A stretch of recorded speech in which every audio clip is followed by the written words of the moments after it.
scheduled meeting of October 17, 2019.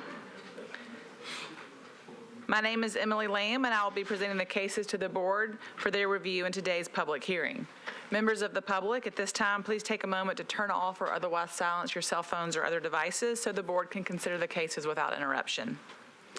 For these public hearings, the board reviews the correspondence submitted in support of and opposition to these cases. The board also reviews correspondence and recommendations from other government agencies in preparation for the hearings. In today's hearing, staff will present the site plans, maps, photographs, and other documents that comprise the case record. At the conclusion of the staff presentation, the appellant will present his or her case to the board. After the appellant's presentation, the board will hear from those wishing to speak in support of the appeal. If the appeal has opposition, the board will then hear from those parties. After the opposition presents its testimony, the appellant will have a period for rebuttal. According to the BZA rules, the appellant has 5 minutes for presentation if no opposition is present. In contested cases, the BZA rules allow 10 minutes for each side to present testimony. Should the appellant wish to provide rebuttal testimony, the appellant should reserve some portion of the originally allotted 10 minutes. At the conclusion of each hearing, the board will deliberate and then vote on that case. The board is vested with the power to act on these cases under the provisions of the Metro Zoning Code, Section 1740-180. All section numbers that we refer to come from the Metro Zoning Code, which applies to the entire jurisdiction of the metropolitan government. The Zoning Code was adopted by the Metro Council and became effective on January 1st, 1998. I will introduce the entire Zoning Code and make it a part of today's record. The Metro Code requires a record of these proceedings. Because BZA meetings are recorded for the Metro Nashville network, it is imperative that anyone addressing the board please come forward to the front table and speak into the microphone. All speakers should identify themselves by name and address and then make the desired presentation. The Metro Code requires 4 members of our 7-member board to establish quorum. The code also requires at least 4 affirmative votes to grant an appeal.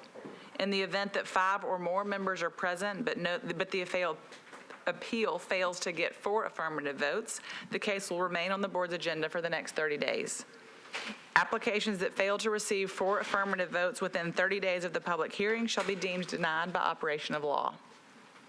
Pursuant to board rules, an aggrieved party may appeal board decisions to Chancery or Circuit Court within 60 days of the entry of the BZA order.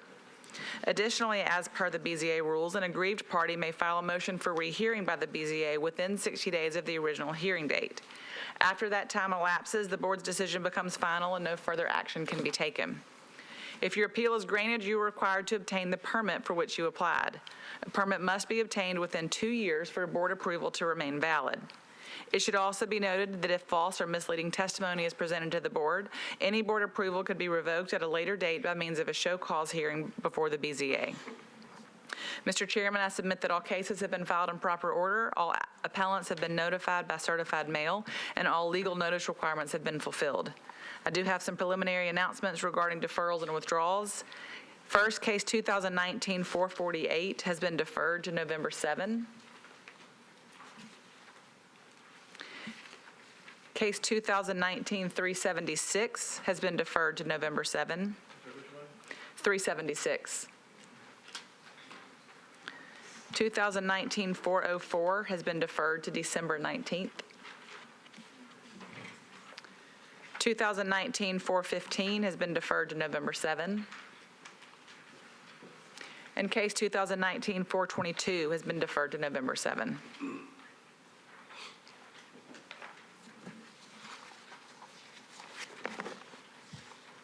For members of the public, our board utilizes a consent agenda at each of its meetings. One board member reviews the record for each case prior to the hearing and identifies those cases which meet the criteria for the requested action by the appellant.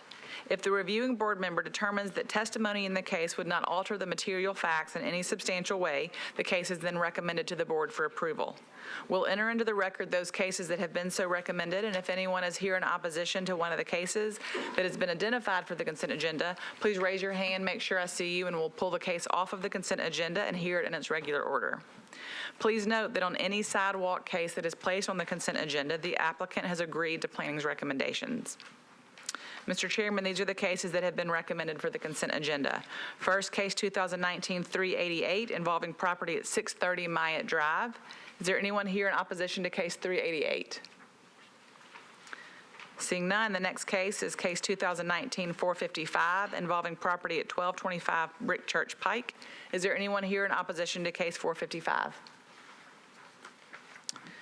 Case 2019-460 involving property at 335 Harding Place. Is there anyone here in opposition to case 460? And finally, case 2019-462 involving property at 2045 Hamilton Hill Drive. Is there anyone here in opposition to case 462? There is, so we'll pull that one off of the consent agenda and hear it in its regular order. To review, Mr. Chairman, the cases on the consent agenda are case 2019-388, 455, and 460. We would solicit a vote from the board at this time. We have a motion. Is there a second? Second. I have a motion. I have a second. All in favor of the consent agenda, say aye. I have a comment. I'm sorry. I had a comment. Okay. Sorry. Case 460, I had a note that there was an alternate proposal for the screening, and I wanted to be sure that was part of our agreement, our order. Sure. That's Okay. accepted. Sure. So did y'all, Yeah. have y'all taken a vote, or did you? No, we didn't take a vote. Okay. It was before the vote and Okay, so the discussion, and so the discussion was on that case that they would comply with the alternative screening plan that was proposed in their materials, and that was accepted Okay. by everybody? Yeah. Okay. Any other comments or questions on any of these cases? Thank you. All right, all in favor, say aye. Any opposed? Consent agenda passes. Members of the public, if your case was just approved on the consent agenda, you're free to go. Please give our staff until Monday to process all the documentation associated with your appeal, at which point you can come into the office to pursue the permits for which you've applied. Mr. Chairman, before we move on to cases to be heard, we'd like to take this opportunity to recognize any elected officials who are in attendance. I see two today. Council Lady Roberts, would you like to address the board now or wait? I would like to now. Sure.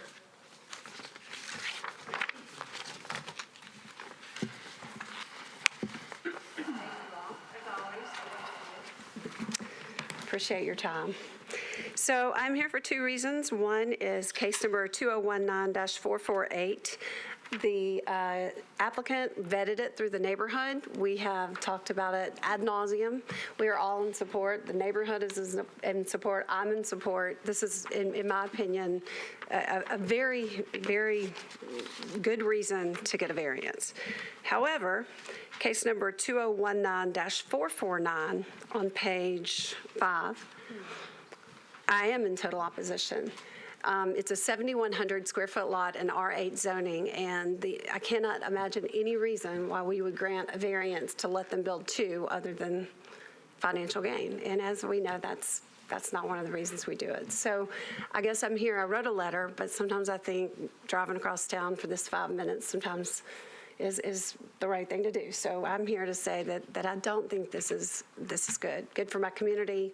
Good for anything. They actually have not gone in front of my community, which is another thing that we just don't do anymore. So anyway, thank you for your time, and thank you all for what you do. Great. Thank you very much. Councilman Rutherford, would you like to address the board now?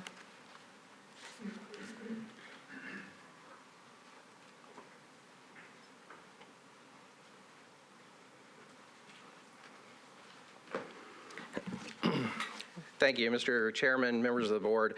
I'm John Rutherford, Metro Council District 31, and I come before you today in reference to case 2019-457. Miss Patsy Claude, that particular property there, I've been on site and checked it out given the circumstances. It's a property that was built in 1952, has been rental multi-unit for a number of decades, and the current tenants that are there, two have been there for more than a decade, one for 19 years, one for 14 years. And Ms. Claude is seeking relief, essentially, a special exemption request to get a variance, and I'm standing here today in support of that.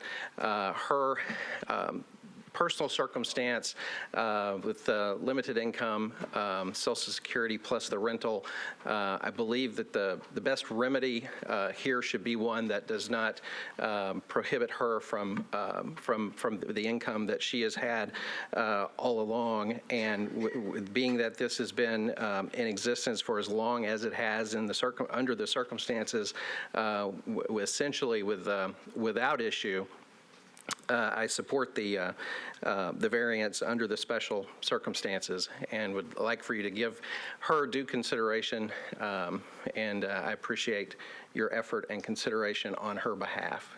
Thank you. And I got a quick question on. Yes, sir. This is a really tough case because, when I look at it, I see what you just said. It's been there a long time. It's right next to a lot of multifamily, and yet, I've had discussions because I do the consent agenda and I get to have basically a first pass at these to understand them. And the hardest thing about this case is really trying to figure out a path where, under the way she appealed this case and item A saying that the zoning administrator erred, is figuring out just, what is the case? And I know she'll have an opportunity to make that case.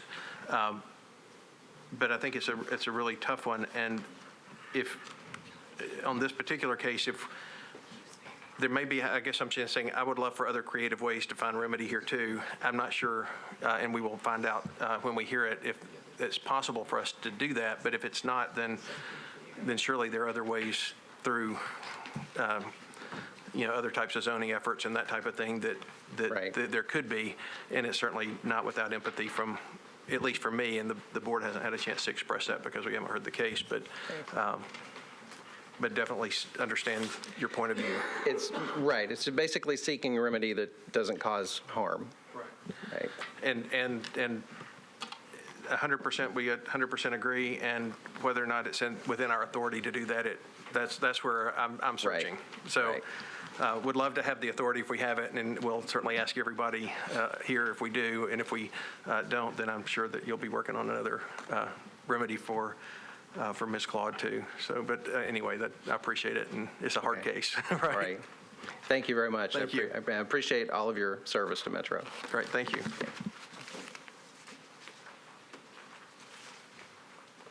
I don't see any other council members here today, so absent any other announcements, we're ready to proceed with the cases to be heard.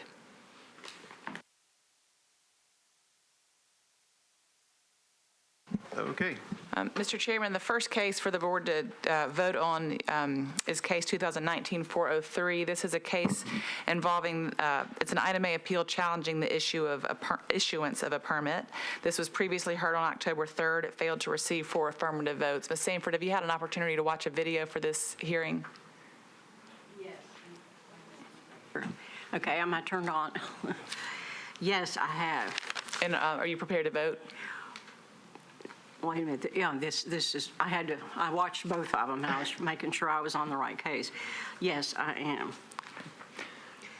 So at this point, we would solicit a motion on this case from a board member, whether it's Ms. Sanford or someone else. I believe the motion, and honestly, I can't remember which. Well, I which would was- make a motion that the board did not err. I'm sorry, the zoning administrator did not err in issuing the permit. And this is the Metro-owned property leased to Belmont, to remind you which case it is. Okay, so there's a motion that the zoning administrator did not err. Is there a second? A second. There's a motion, there's a second. Is there any discussion? All those in favor of the zoning administrator not erring in this case, raise your hand and say aye. Aye. Those opposed? She's recusing herself. And one recusal. Okay. So that motion passes. That motion passes. No, 3. Oh, it was 3 to 1. 3 to 1 to 1, and so that motion does not pass, but I think by rule of law, it will pass before our next meeting. By rule of law, if no motion receives 4 affirmative votes within 30 days of the public hearing, it's denied by operation of law. The next board meeting is after that 30-day period, so this would be the last opportunity to receive the 4 votes because it will be deemed denied once that 30 days is run. Right. And denied means it supports the zoning administrator. Denied means the because- zoning administrator's decision is upheld. Right, okay.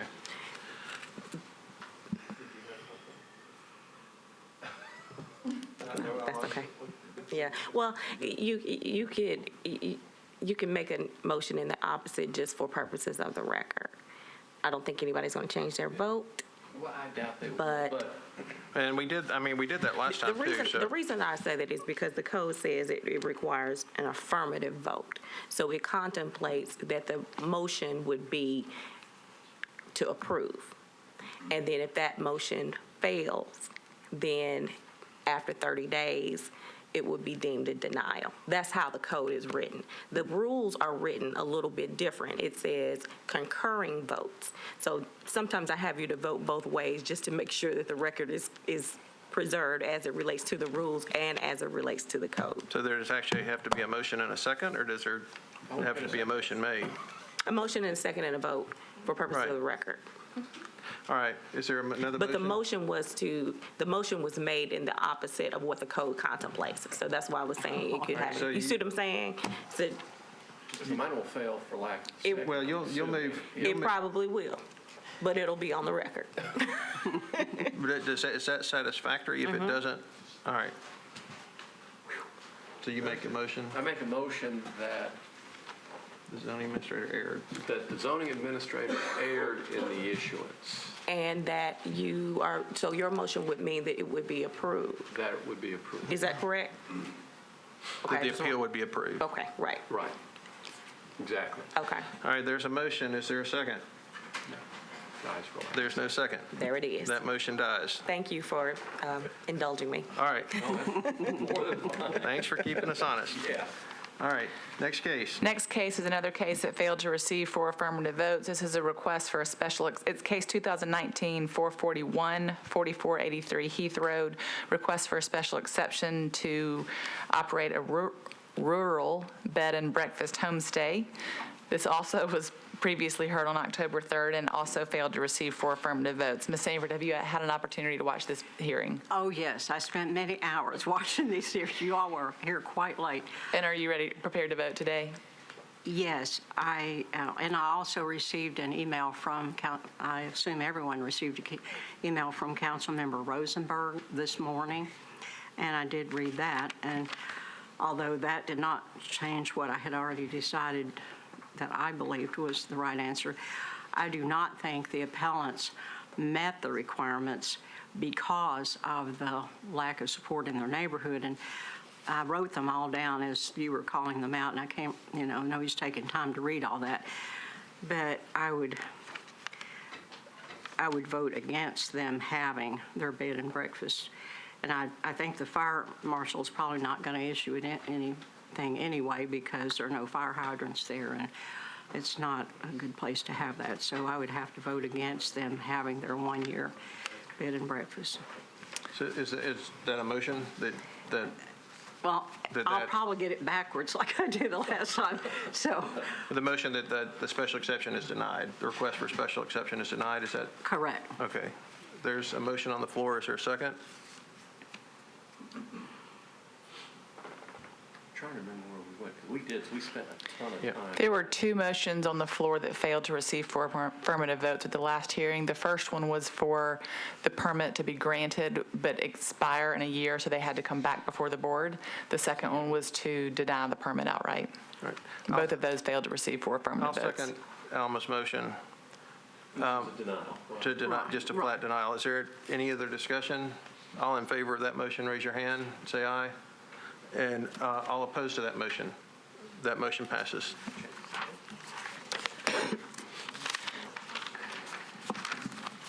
Moving on now to the cases to be heard by the board that were deferred from the last meeting. First case, 2019-442, involving property at 602 Creative Way. This is a request for a parking variance to construct a 184 apartment complex. The code requires 414 parking spaces. The request is for 312. I'll let the appellant elaborate on that. Before you now is a zoning map showing the zoning of the property is RM20A. Aerial photography giving you a sense of the surrounding area. This is the proposed site plan submitted by the applicant. And finally, the photo showing you the current conditions of the property. Is there anyone here in opposition to case 442? Seeing none, the appellant will have 5 minutes. Please sure to state your name and address. Okay. Thank you, members of the board. My name is Andrew Walters. I'm with Catalyst Design Group, 5016 Centennial Boulevard in Nashville. I'm joined today by Joshua Haston with LDG Development, multifamily developers who have done multiple projects here in Nashville. First thing, I want to I guess in some ways apologize for some of the confusion. I know this was originally on consent and then it was pulled 2 weeks ago. Some of the confusion may have been the multiple site plans that we submitted for the project. Wanted just to clarify that. We initially had submitted with a parking count of 385 units, which was just a little bit of a reduction from what the code required was. The intent there was they were still at this time looking for doing a market rate product. They were entertaining the idea of doing a market rate product, which is not their norm. And subsequent to the application, we looked back and they had made a decision, LDG made the decision that they wanted to go ahead and do the low-income tax credit financing, which is similar to how they typically finance their deals. And so at that point, we started looking closely at what is the appropriate ratio for parking, what do they typically see in their projects, and what would be the best fit for this site. And that's the alternate site plan that you see now in front of you, which is the 312 spaces, parked at a density of 1.7 spaces per dwelling unit. And so that's just a clarification of why there was so many different site plans. I know the original packet had a few different ones to consider. Are you saying if it was market rate, the amount of parking would be higher? Yes, I am saying that they would typically want to look at parking it at a little bit higher density if it was a market rate deal versus the Okay, but the code doesn't distinguish between. That's right. The RM28 doesn't make a distinguishment. But you all submitted, I guess, some data that says, I guess you have 20,000 units or 12,000 units that you currently own? Yes, and I was going to read from that letter, if you'd permit me just to Sure. introduce that into the record, since I know it came in late, and I apologize for that. I'll just read a couple excerpts to get this in, and we can discuss. The developer for the project, LDG Development, utilizes low-income housing tax credits, LIHTC, and tax-exempt bonds to finance their developments. This federal financing requires them to own the property for a minimum of 15 years. Since 1994, when LDG was established, they have not sold any of the 12,000 units they currently own. Furthermore, they do not anticipate ever selling the units that will be located at 600 and 602 Creative Way. Across their 12,000 unit portfolio, they have an average parking ratio of 1.5 spaces per unit. They have found that this provides an ample parking for their tenants, given that historically their tenants average 1 car per household. Additionally, the 240 unit operational development in Nashville, the Paddock at Grandview, which is just off of Trinity Lane, if you guys are familiar with that project, is arguably significantly overparked. The MUG zoning for the Paddock at Grandview requires them to provide a total of 510 parking spaces, or 2.125 spaces per unit. However, data that was recently collected for this property shows that the property averages 180 occupied spaces in the morning hours and 257 occupied spaces in the evening hours around 11 p.m. So you can see that's significantly overparked. This means that the majority of the spaces at the Paddock at Grandview remain empty throughout the day and night during peak parking times. And the results of this study are attached to this letter, which was the study was conducted last week over a 3 or 4 day period. So that's for your consideration. The variance at hand is a request for a variance due to slope considerations. There is an 8% cross slope on average across the entire site. So you have about 40 feet of fall from west to east, kind of going top to bottom on the page there for the site plan. And so the alternate parking layout and the alternate site layout will allow, if you compare that to the code minimum requirement, will allow a significant amount of green space and open space to be kept on the property which we felt like was a win-win for both Metro and for the developer, as they wouldn't have to develop as much parking, but we get to keep a lot of green space. And I know you have a letter from Councilmember Van Rees supporting that. Yes. Which is part of the record. But I guess the question that I have, and part of there was some confusion because you did have a lot of different site plans, and there was some confusion too on just exactly what you were asking. And I'd originally thought that it was a 30-spot reduction, which was something I was a lot more comfortable with putting on the consent agenda than the greater reduction. Which I think is something that's more appropriate for the whole board to hear. But to me, when I look at this and I put a filter on it, I mean, certainly the slope and the topography is important, but more importantly to me is the ability at some point to correct this if your data is wrong. Sure. And it looks like on this drawing here where it says the word is open space at the very top of the drawing, that's originally where you had proposed to put a third row That's right. of parking, which would make you code compliant. And so if you're wrong and these apartments are used at a greater car ratio than your data and your pretty big history shows, would you have the ability to add parking at a future date with retaining walls and other things that may have to do with the grade? But Yeah, it's a tough question to answer. In some ways, if you look at the concept that is the requested amount of parking, under that concept, the honest answer is probably not, because there's certain factors that would be baked in at that point, which is, things like stormwater control, where the buildings are placed against adjacent parking aisles. So that's why it's an important question for us to get right with the developer, right? The last thing we want is to have an underparked project for their sake, and that would be a bad thing for a number of reasons for them. So that's where those conversations are had, and we do feel confident. That's why we presented the information that we did, because we feel that it would be a very solid project and it would be parked. I'm happy to let Josh maybe answer just a little bit about the tenants and the type of tenants that rent these, and that might help a little bit understand why it can be parked less at a market rate deal. Yes, thanks, Andrew. Just a little bit more about the project. It will be. Please say your name and address. Sorry to interrupt. Yes, my name is Joshua Haston with LTG Development, address 700 Church Street. So this project is geared towards families. The tenants are largely single-parent households, and again, families with low-income background, so they are only having one car per household. And again, as Andrew had mentioned, per the tax credit program that we use to finance these projects, the general partner and limited partner are required to hold on to the projects for at least 15 years.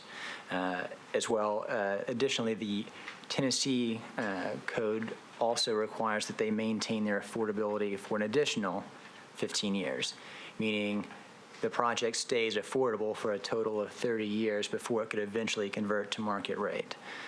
So with that, we know that the parking will be much different. I mean, if it stays affordable, it's fine, but parking will be much different 30 years from now as well. So we feel very confident in our parking that we have suggested.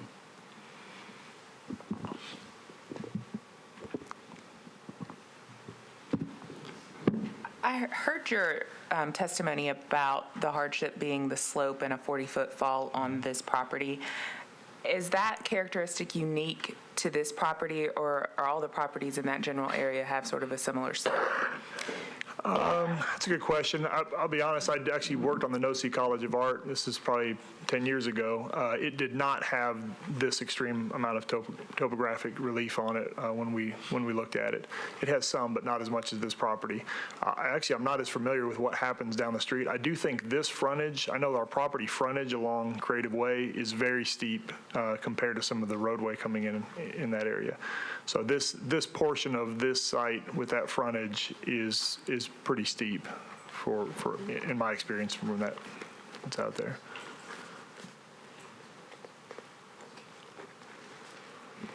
Any questions? Is there a bus route in close to this area? I believe there is a bus route, Josh. I think at Creative Way. There is a bus stop, if you see on the map, right there on. Briarville, yes. Also, this is not in the UZO, is it? It is actually. It All is. of District 8 is in the UZO. So have you already taken all those reductions that you get for being in the? I believe we have when we looked at it, yeah, because I don't think we have the 600 feet necessary for the transit reduction on this. Okay, but if yeah. you had that, you may have gotten a We reduction. would have had a small reduction likely, yeah. And so, but you're providing, you're providing 1.7? Yes, yes, And sir. your history is somewhere between 1 and 1.5 is all that, so you, based on your history, you're providing more than you need. Right. Real space is not based on a reduction or anything, so I mean, Yes. that's what you're, the fundamental thing. I mean, I know it's a different point than what Christine was making, but I just want to say that based on your history and what you're actually providing is 1.7. Right, the reduced amount is still above the average that they would typically see for their apartment projects, and we're okay with that, largely because just the way the site lays out and I guess the distribution of parking by building turns us into a number of 1.7. We feel that's an appropriate number.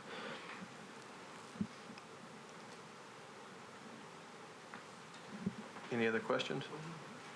Can we see the aerial view again?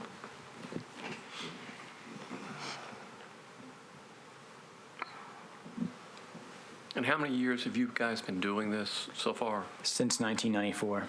Okay, so from 94 forward, your experience is that the actual utilization of the lots is substantially less than than what codes would require, but the 1.7 you are anticipating for this one.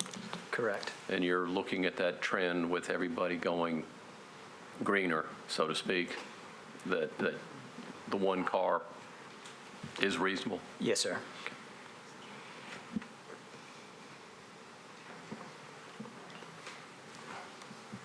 Any other questions? Anything you'd like to add? All right, we'll close the public hearing. Thoughts?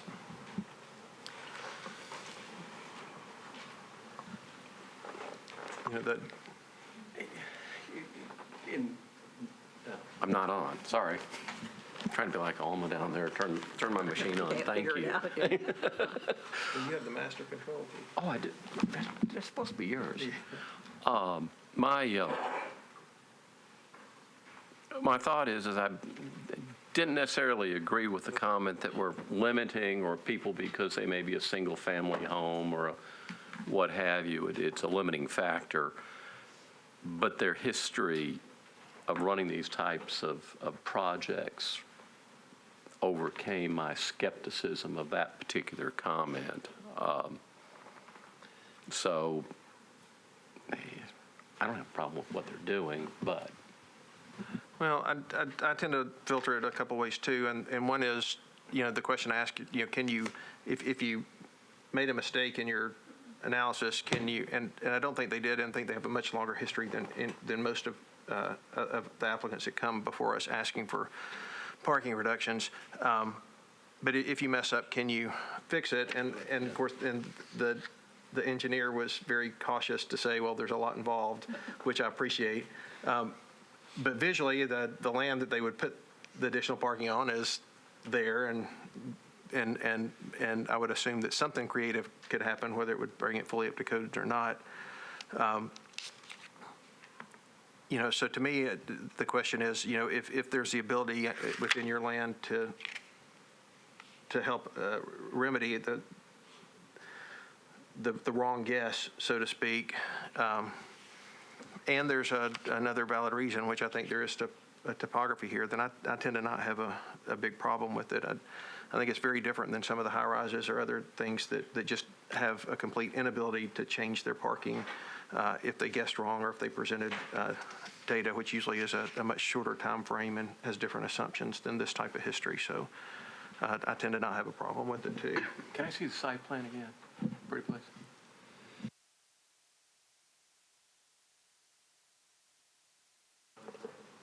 This is the only one, there were several submitted. This was the only one that was, it's in the presentation, but it should be in the board's packet.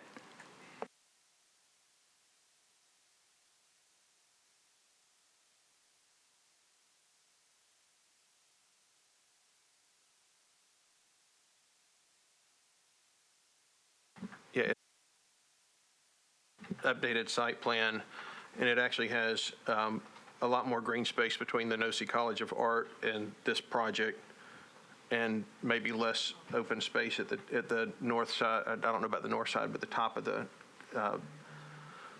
at the top of the development, which is the area that I was talking about earlier. So I think I understand the comments better now.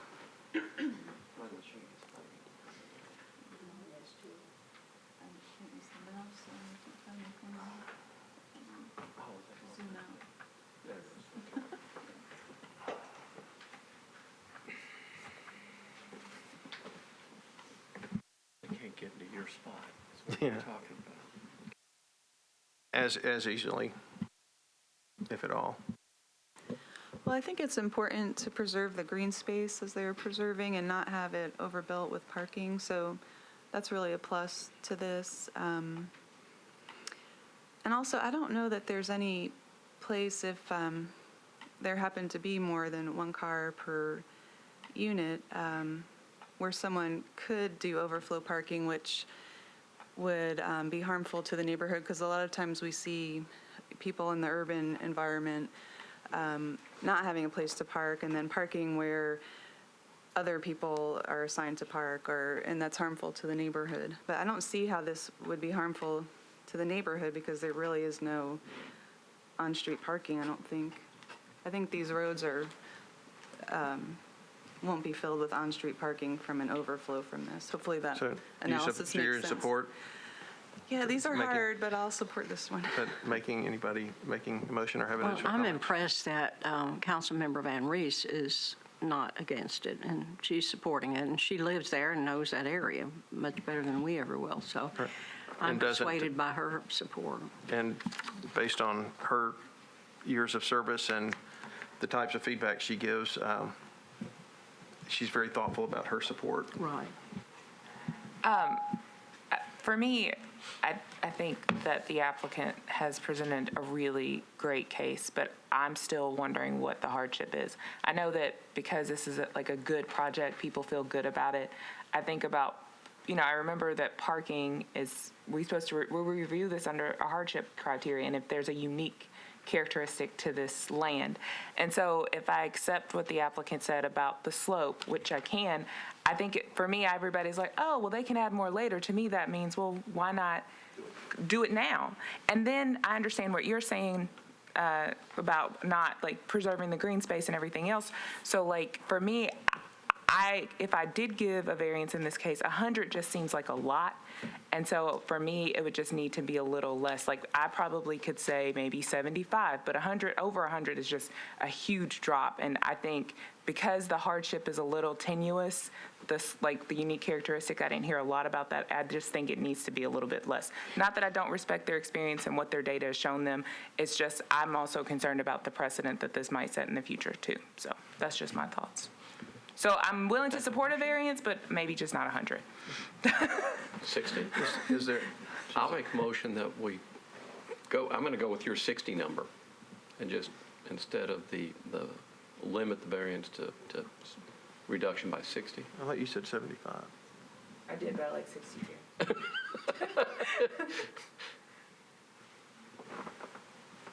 And I'm comfortable with the full variance, so Let me correct something I said. I think I said 1 per unit. It's actually 1.7 per dwelling unit. I misspoke there. So it's more than what I thought it was. Well, I want to respond to your comment that you were worried about saying, the green space, and it didn't necessarily have to be. To me, it would be better to have the green space, even if it's for a while. But once you pour that concrete, it's there. And a parking lot is not friendly to the environment at all. Runoff problems, all kinds of problems. And so I guess I'm persuaded by, if there's green space, and yes, he admitted that it would be very difficult to make that into parking later, but it would be possible. He didn't say it was impossible. So I guess I always vote for the green plants. well, the drawing that you see on the screen, on the video screen in the room, also shows between buildings E and F, a drive that goes into the Nosy College of Art parking, which is not shown on our drawing, but that does suggest that there is a way to access, additional parking or additional parking relationships if, at some point, perhaps down the road. So Do we want to ask for clarification on that? I would love clarification. Yeah, because that might sway me Okay. too, like I don't. So we'll open the public hearing and allow the applicant to address my assumption. Thank you. Thank you, Mr. Chairman. Yes, I appreciate actually raising that because that was something I probably should have mentioned before. We have a very good working relationship with NOSI. Part of the market rate discussion that LDG was entertaining was whether there was a partnership that could be done on a market rate level with NOSI students. And so that conversation has been ongoing. While a secondary access is not required for our number of units, we have had ongoing conversations about where we would potentially put a secondary access and does it make sense to share resources. As you know, a parking campus like NOSI would actually be a very good shared parking partner for a group like LDG, where you have a high evening parking ratio for the apartments, but then you have a high daytime parking for the campus. So that's an option for us long-term, and we're still talking about that. Some of that relates to NOSI's long-term plans to potentially add some housing of their own on that campus. And so all of that to say, I think we feel comfortable that if we were overparked, we could certainly work with NOSI to provide an offset, or underparked. If we were underparked, we could certainly work with NOSI to provide some supplemental parking, overflow parking, as you had mentioned earlier. I guess my question too is, let's say that some of us were inclined to grant a variance, but not for the amount you requested for like 101.7 per unit. What's another reduction amount per unit that you guys would strike a balance between what your data says, what's preserving the green space, and then also is based on the per unit, like spaces per unit? So if you look, and I don't have it there, but I do have, if you look at the alternate plan that has the maximum reduction that we're seeking, the 312 spaces, and I have that here, but the challenge is the buildings themselves would have to likely reconfigure as far as their location, because what you'd want to do is probably just increase the amount of bay here, right? You would just add a second bay, and that's essentially the plan that you see there on the screen. The max parking essentially adds 2 bays at that widest section of the site. And so that allows buildings E and F, or that forces buildings E and F to come into the green space. And so what we're able to do, really the big difference with this plan, is we're able to pull E and F back up the hill out of some of the topo and retain a lot of that green space that's up against NOSI's campus. And so that, I guess the answer to your question is, if there was a mid-level amount that you put, it would just mean that much reduction in green space and likely a reconfiguration of the buildings. 4 of these buildings are 4-3 splits, where they're, again, taking advantage of the extreme topographic nature of the site. And so that wouldn't change, but the orientation of the buildings would likely stay along that grade plane as they are currently oriented.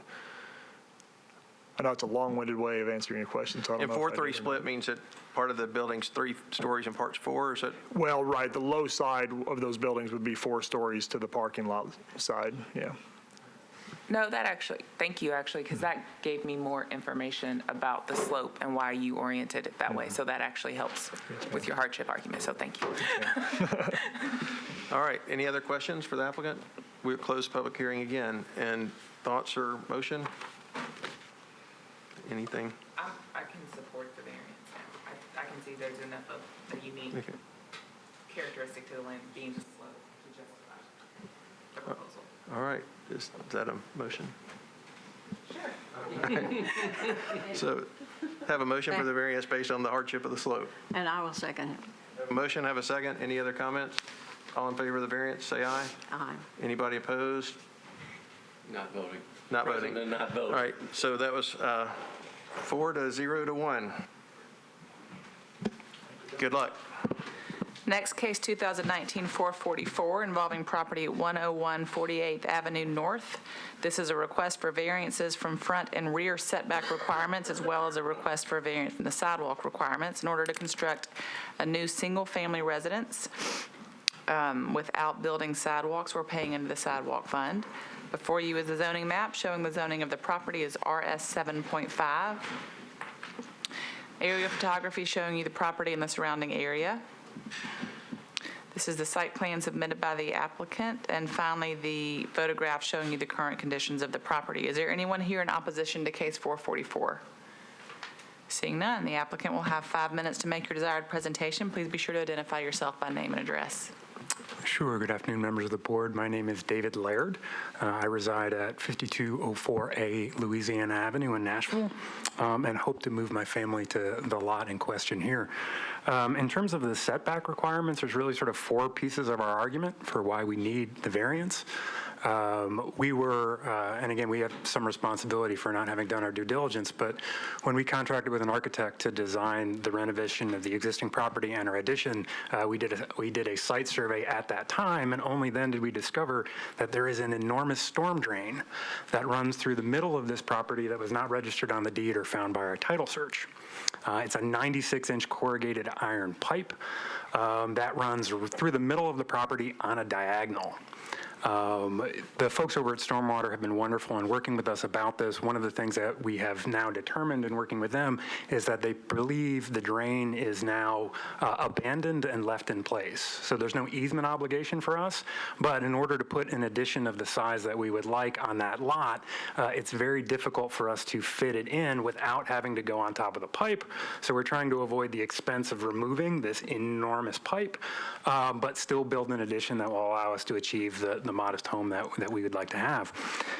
Additionally, the challenge that we face is the lot itself is really wide and really narrow, which also the second part of our argument is that the lot was not actually intended to be oriented this way. The challenge is being zoned RS 7.5, we've got 20-foot front and rear setbacks, but with the frontage opening out to 48th Street, it orients the largest setbacks on the narrow axis. The lot was actually originally intended to open out to the west to a section of Colorado Avenue that was removed when they put in the Richland Creek Greenway. So the lot was supposed to orient the setbacks in a much more reasonable way and achieve a more reasonable building envelope. So the actual setbacks that we're requesting are the setbacks that would have been provided had the lot opened out to the west as was originally intended. So we're requesting 10-foot front setbacks and 5-foot rear setbacks, which would have been what we would have had. Other unique characteristics of the lot that I think support our argument is the fact that the lot has no contiguous neighbor. The lot is bounded on 2 sides by the Greenway, an alley, and 101 48th Avenue, so we're not actually moving any closer to an immediately adjacent neighbor. In addition, we have letters of support from the 3 other homes that sit in our 2-block cul-de-sac. They know what they're doing, they're aware of our request, and they are supportive. We also have a letter of support from our council person, where she is also in support of our setback requests. So there's also an argument for the sidewalks. Do you want me to move on to that, or? Okay, so our argument for the sidewalks, there's 2 pieces of this. Do we improve the sidewalks, and then should we pay into the fund? In terms of improving the sidewalks, there's 3 pieces to our argument. The first is, as you can see in the photos provided, the sidewalk is in wonderful shape. It's a 160-foot sidewalk, and there is literally not a single significant crack or deformity anywhere on it. In addition, the sidewalk differs only minimally from the required specifications. It's a 5-foot sidewalk with a 2-foot grass strip, as opposed to the only real deficiency is a 4-foot grass strip. And most importantly, were we to try to achieve that 4-foot grass strip, it would require the removal of at least one beautiful 80-foot tall tree that resides right at the corner of the Greenway and provides shade not only to the sidewalk but to the Greenway itself.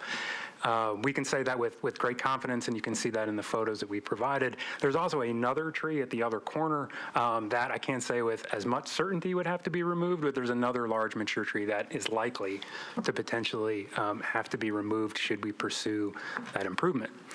So our argument really is that the improvement would not actually be an improvement for our community. The other things that support our argument here in regards to payment is that we're talking about 160 feet of sidewalk for a 9,200 square foot lot with a 1,000 square foot home on it, which would be a $24,000 sidewalk payment, which we think is excessive, particularly in light of the improvement is not actually an improvement for our community.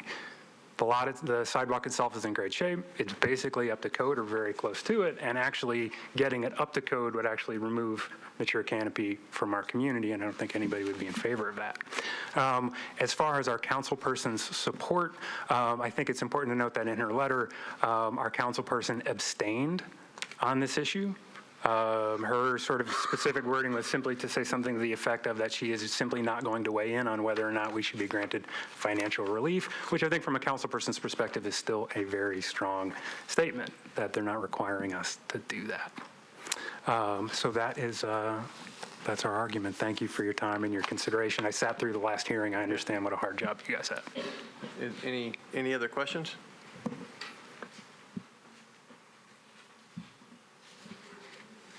Gentlemen,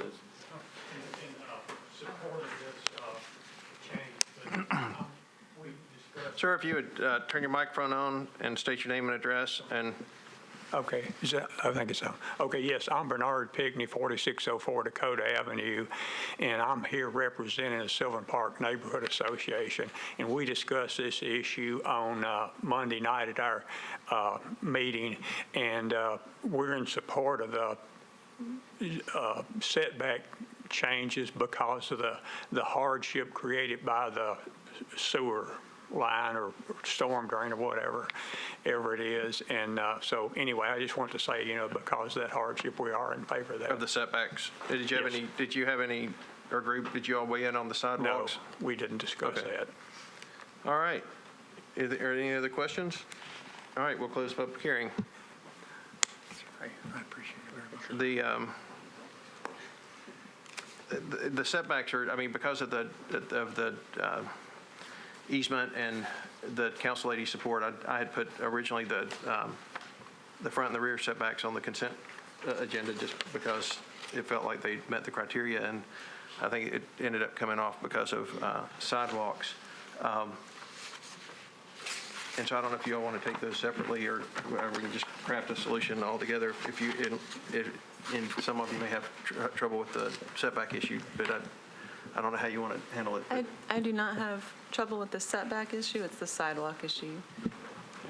and I've got real problems on the sidewalk issue too, so, it's, So then Break into two. I'll move that we approve the variances for the front and rear setback because of the easement, utility easement. I'll second it.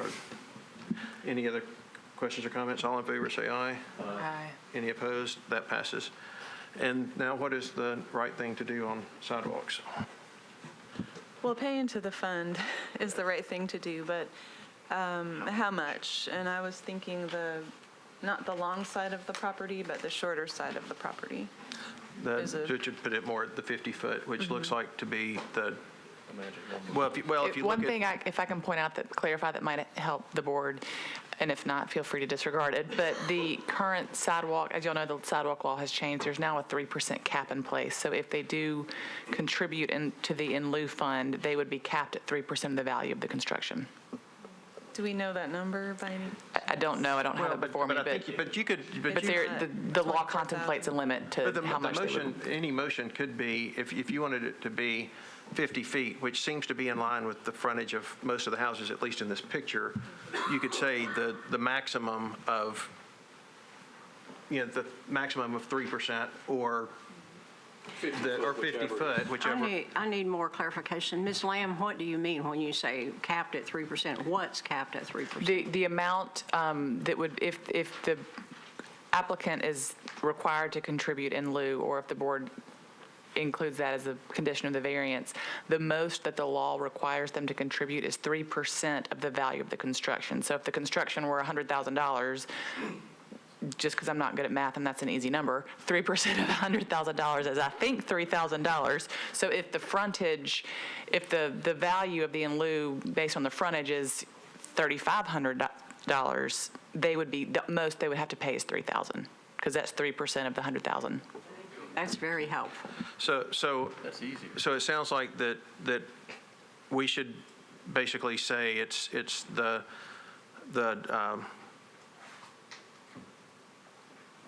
well, it's easy. What's the total cost, if I might, what's the total cost of the project? Well, I mean, I'm just trying to figure out what the 3% is versus, All right, we'll open the public can hearing. we open it, Sure. Mr. Chairman? Thank you. I don't have an actual quote for what the cost of the work. I just know that the in lieu cost was supposed to be $24,000 based Right. on 160,000 or 160 square feet. Okay. Again, the Close. idea is the lower number will prevail. This is Yeah. nothing that the board has to figure out or that the applicant/appellant has to figure out. We use a little Texas Instruments and jam the buttons right in there, and it spits out a lower number, and that's what they would pay on the fund if allowed. So the easy thing to do is to deny the sidewalk variance request, and then it'll just go back in the system, and he'll pay the 3% of the construction cost? Well, but. If but I he's in think- lieu, is he in lieu eligible? I don't know if this property is in lieu eligible. It may be that the board has to grant allow him to contribute in lieu, but he would still be capped at the 3%. There's also that issue that. And to clarify, I'm sorry to interrupt you, Ms. Sanford, they are not currently in lieu. So if y'all want that to be an option, you would give them that option to contribute in lieu, but it would legally be capped at 3%, even outside of whatever this board moves. Then I'll move the Wait just a minute, let me clear something else up. No, I'm that's fine. sorry, I've got lots of questions. When you mentioned it's not the whole 160 feet, are we limiting to the 50 feet Yeah. that you mentioned? Well, I think that was Christina's suggestion, and that was going to be my motion, is to Oh, say okay. 50 Go feet. ahead. But no, I mean, that's fine. But I'd rather get clarity before something feels like it's just kind of been thrown on everybody or whatnot. But yeah, I was basically going to suggest a motion that we provide a variance of all but 50 feet for the applicant, and then the applicant would be required to pay either 3% or 50 feet worth of sidewalk fund, whichever is less. So if 3% is $4,000, then they pay $4,000. If it's 3% is $9,000, and they're going to pay the in lieu fee for 50 feet of their property because it's a corner lot, and all of the applicant's neighbors would be responsible for 50 feet, which is the frontage of the lots that we see in the picture. So is that acceptable as a motion? Then all right, I got a motion, have a second. Did that come across as a motion to our secretary? All right. I'll second Any it. discussion? All in favor, say aye. Any opposed? Did you vote? No, just. All right, that motion passes. Did you vote? No, I was up. All right. I'm just not real comfortable when I start talking about. Just forget it. I'm going to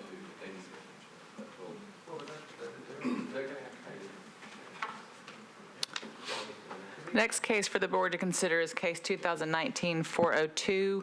We're moving on now to the short-term rental cases from the last docket that were deferred due to a loss of quorum. So we have 3 short-term rental cases from the last docket, the first of which is case 2019-402. This is involving property at 1525 12th Avenue North, challenging the denial of a short-term rental permit due to operation prior to obtaining Is a the permit. applicant here? The applicant is here. Okay, come on up. Is there anyone here in opposition to case 402? Seeing none, Mr. Osborne will make the presentation on behalf of staff, after which point the appellant will have 5 minutes to make his desired presentation. Please be sure to identify yourself by name and address. My name is Ihab Yassa, and I represent. Sir, Mr. Osborne will I'm speak sorry. on behalf of staff first, and then you can speak. So we first found out about this one on June 1st of 2018 and sent a letter through host compliance for not having a permit. They operated from March of 2018 through May of 2019. The advertisement was removed and reposted at least 4 times from June of 2018 through February of 2019. And then it was left up until about August 3rd of 2019. The property previously had a BZA appeal started on June of 2018, but the appeal was not completed, and then they rented at least 5 times since that appeal. And so when you say the appeal wasn't completed, do you know what that means, or do you? I'm not exactly. They never, they appealed, but they never did show up, or they didn't send the letters, or? It never landed on the docket for. Okay, all right. But they did go through the process, or at least come to the office knowing that there was a problem? Yes. Okay. And can you remind us what happened on June 1st, 2018? What was that? That's when we sent our first notice for them not having a short-term rental permit.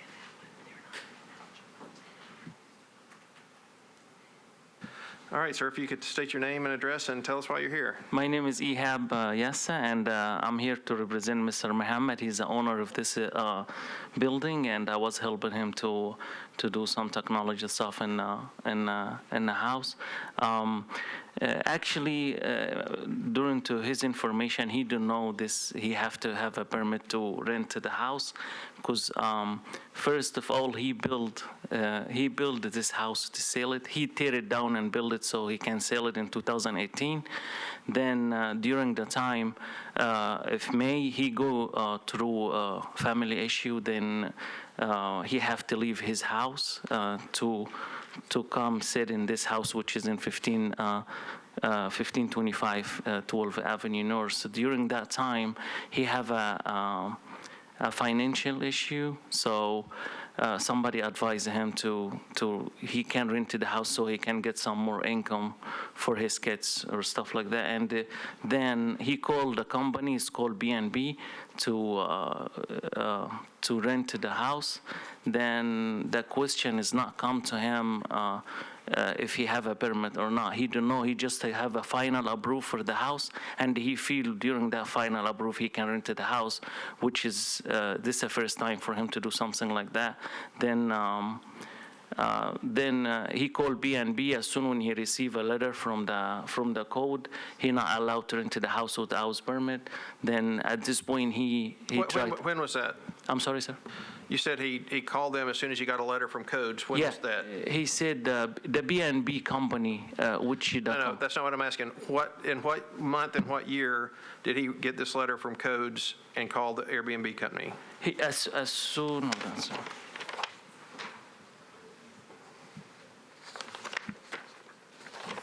So I mean, we were told that the letter was sent on June of 2018, a year ago.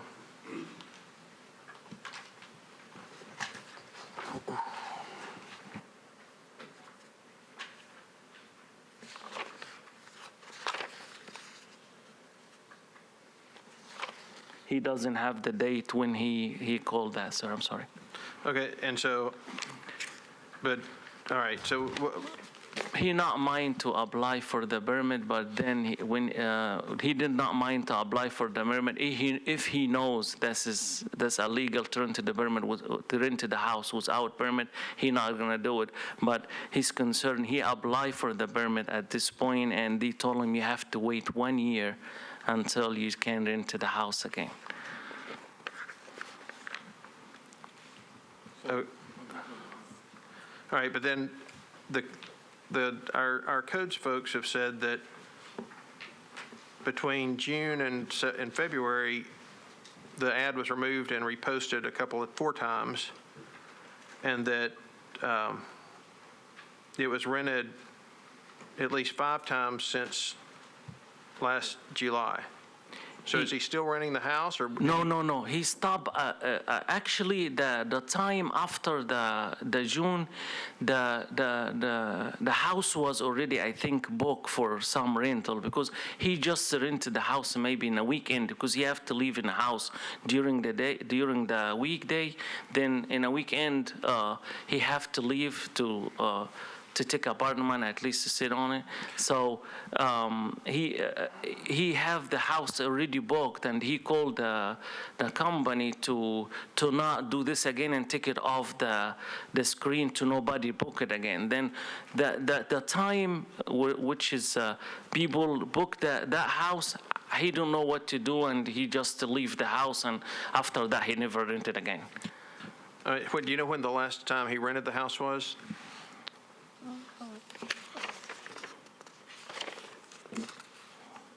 No, sir, I don't.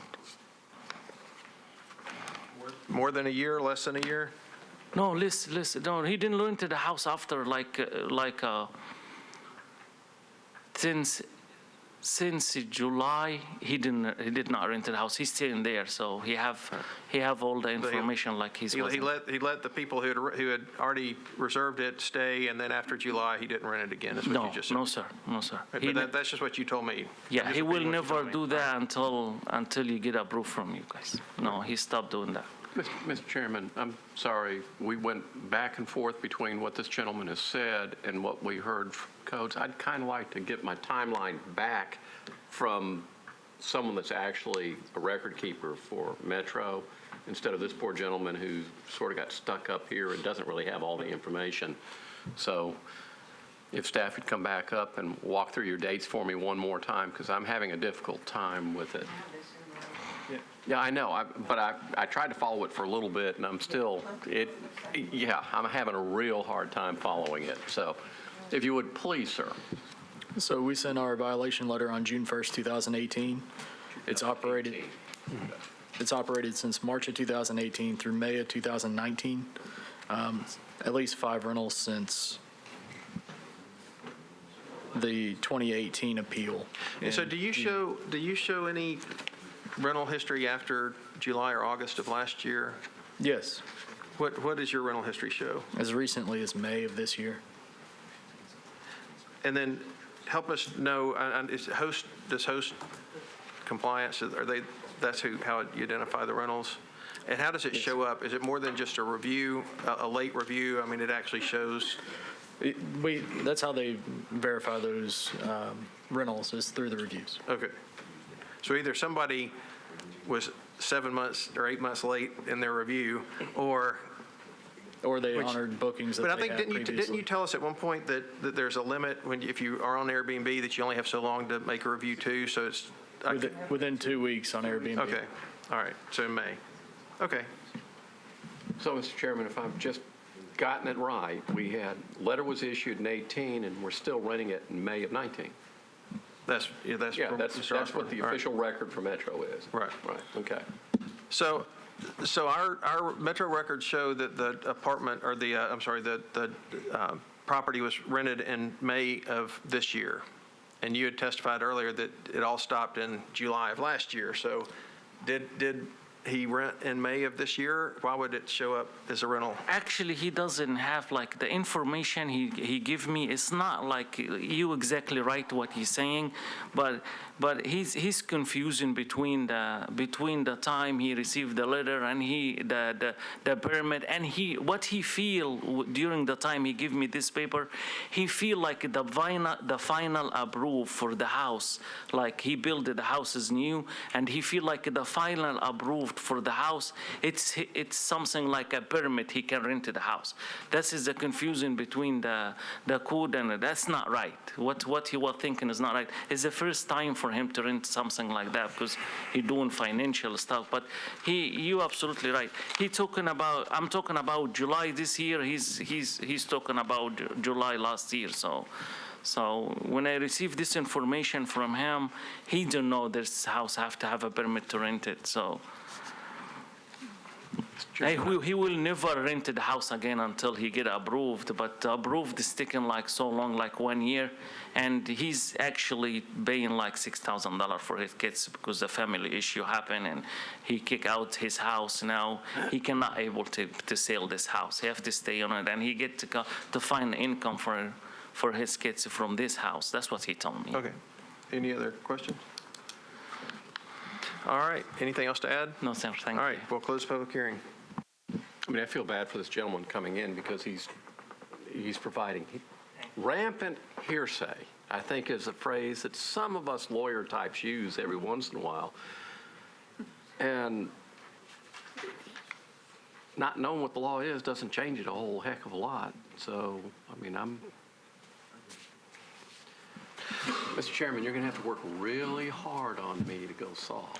Well, I mean, I guess I agree, and I don't know that it's always fair to put somebody else in the spot to defend your actions, but not yours, but the applicants. But I guess when I look at it, just strictly on paper, the applicant knew they weren't supposed to do something because of the appeal starting. They continue to do it, but not 100 times. I mean, it's it was 9 times rented, and the last rental was in May, and it sounds like, I mean, we haven't been presented with evidence that just says, man, this was every single weekend. That said, it was known to be wrong, so I guess whatever, I tend to look at these things from the last rental, and the last documented rental was in May, and I tend to think whatever the appropriate penalty from last May that you all feel is appropriate would be fine. When was this appeal? 8-1. A year ago, a year and a half ago. The appeal was 5. Well, this appeal was this year, so August 1st. Yeah, so there's evidence that the applicant knew because an appeal was started in June of 2018. So there was evidence that the applicant knew that they were doing something wrong a year and several months ago. And they rented it, again, His at action least was 9 times. willful and knowledge. He did it with knowledge. I'm going to have a hard time coming up anything less than a year from the date of filing of this one. Me too. I mean, and if you want that to be a motion, Sure. it's a motion. And I'll second. So the motion is that the applicant is eligible, that the zoning administrator did not err, the applicant's eligible to apply for a permit a year after our finding, which is today. Correct. That is my motion. And that's, And I will second. okay. Say it's another way to say that the variance is denied? Yeah. The variance, Well, it's not a variance, it's item A. yeah. I was just thought maybe that was easier. That sounds a whole lot better than what I said. Yeah, I don't know. I think that the way the law reads now is that we're really required to state a penalty because it says you can do up to a year. And it used to be if you just said the zoning administrator did not err, it was an automatic year. But I don't think the language is that now. You come in with a 1-year wait. The board has the discretion to lower that. So if you don't specify, then you've got a 1-year wait. And if you Yeah, I thought lower the it by language some says way, up to a year. It does. It says upon a finding of the Board of Zoning Appeals that a short-term rental property is operated without a permit, there shall be a 1-year, there should be a waiting period of up to 1 year from the date of such finding of the property.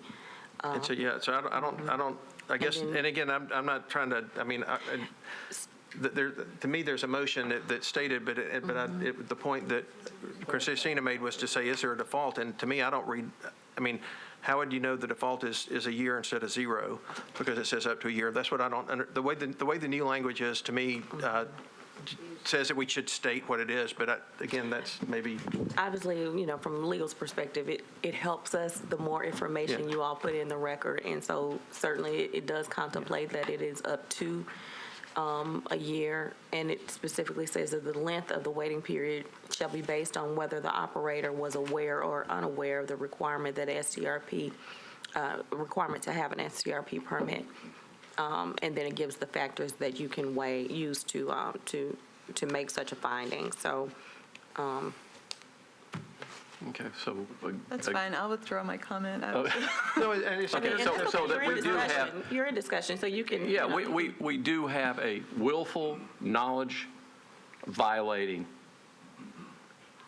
It should be 1 year. I'm going to make it as a motion that it's 1 year from the date of our determination today. Yeah, and I think you already have it. I think it's already been seconded. I think it's in second. And I guess I'm saying we've just been here long enough that this is like our 5th or more short-term rental law, and it's, I think I'm on my second one, and I'm 3 laws I'm ago still may not, so that's just it. We've been here before the short-term rental law went into effect. There's a motion and there's a second. Is there any other discussion? All in favor of the motion, say aye and raise your hand. Aye. Any opposed? Are you for or against? I'm for. All right, that motion passes. Next case, 2019-428, involving property at 311 McKinnell Drive. Is the applicant here on this case? Mr. Chairman, the applicant, I believe, there was some confusion about where his case fell on the docket. He was not clear that it came at the beginning of the docket, so we might we'll just put a hold on that until, we'll put a hold on that till then. Is there anybody in opposition to case 428? All right, seeing no opposition, then we'll hold that till then. Next case, 2019-431, involving property at 1403 Russell Street. This is a challenge to the denial of a short-term rental permit due to operating after the permit expired. Mr. Osborne will make the presentation on behalf of staff, and then Mr. Holland, and if your clients wish to speak, you'll have 5 minutes. Please be sure to identify yourself by name and address. So this property was permitted on January 11th of 2016 and was renewed in 2017 and 2018. A notice was sent on August 5th of 2019 for not having a short-term rental permit. We received a complaint on October 7th of 2019 that is still operating. And the advertisement was removed around August 31st. The concern I have is that the law in 2016 did not allow the BZA discretion to reduce the one-year wait. And did you have any evidence that it was rented after the ad was removed? We haven't had time to investigate that complaint yet. Okay. And then we do, this is one that Councilman Withers spoke to us last time, supporting the applicant, thinking that it arose from an honest mistake, and hoped that we would come to the same conclusion and would reinstate the permit.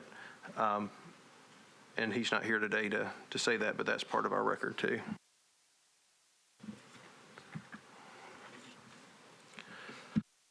All right, state your name and address and why you're here. Thank you, Mr. Chairman. Jamie Holland on behalf of the appellants, 1006 Fatherland Street, Suite 102B. I don't want to regurgitate what Mr. Osborne said, but there's some salient facts that are missing from his presentation. In November, when the original permit was issued, 16, 17, 18, and then those subsequent renewals, it was for the primary residence. Sometime in 2018, after January 2018, they started building a detached accessory dwelling unit on the property. They got their U&O for that dwelling unit in November 29, 2018, and sought to change where they were going to do the short-term renting from the primary residence to the detached accessory dwelling on November 29, 2018. That was approved by Mr. David Frabit in the Codes Department, and that's where all the problems occurred, because they thought that their permit was now a November 2018 matter, and their renewal wasn't going to come up until November 2019. And so once they got the letter, the short-term rentals ceased, and that was August 5th, at least the date of the letter. And so since August 5th until today, they haven't been renting, and we would ask that either a reinstatement of that permit for the detached accessory dwelling or a new permit to be issued. So basically, because when they went in November of 2018, after they had completed their construction and transferred the permit over to say, hey, we think it's, as of today, we have our permit for our day due, and therefore I have a year, and they're going to renew it in November. That's the argument that the zoning administrator aired? Right. And so your case is the zoning administrator actually, or staff, I mean, it's always, Right. we always, that Mr. Michael did not do all 10,000 permits or whatever we had to do this last year, but that the staff aired basically by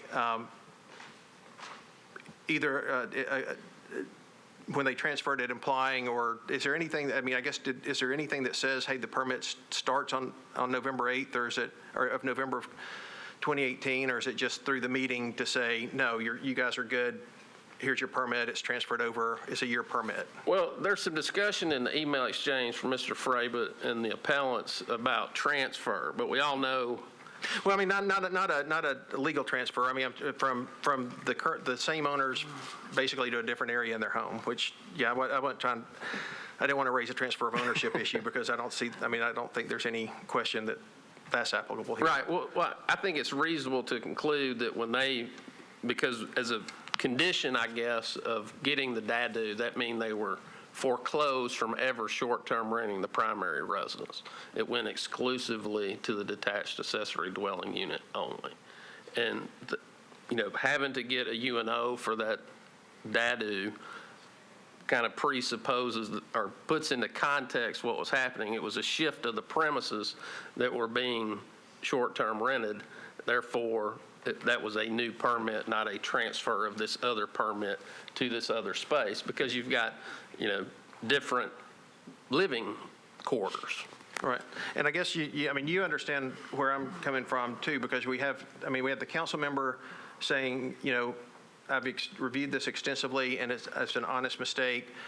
It's certainly understandable there, but the applicant is very sadly in this, they got their original permit at a time when the law did not allow us any discretion on the time frame by which they have to wait. And, if you've looked at any of the history of this board, you've seen almost every, well, I think they're not trying to put anybody on the spot. We've all tried to say, is there a path around that? Because it seems, in many cases, grossly unfair. And so that's why I think our remedy is, there was a true mistake by the zoning administrator, and that they erred, and so that's why I'm asking for that case as strong as you have. I would submit that on November 2018, a new permit should have been issued, because the other permit, it got a fire marshal inspection, all those things on the primary residence. And what should have happened was a new permit be issued for the DADU. Therefore, they would be under 608 under November 2018. That was their impression, was that when they got the DADU,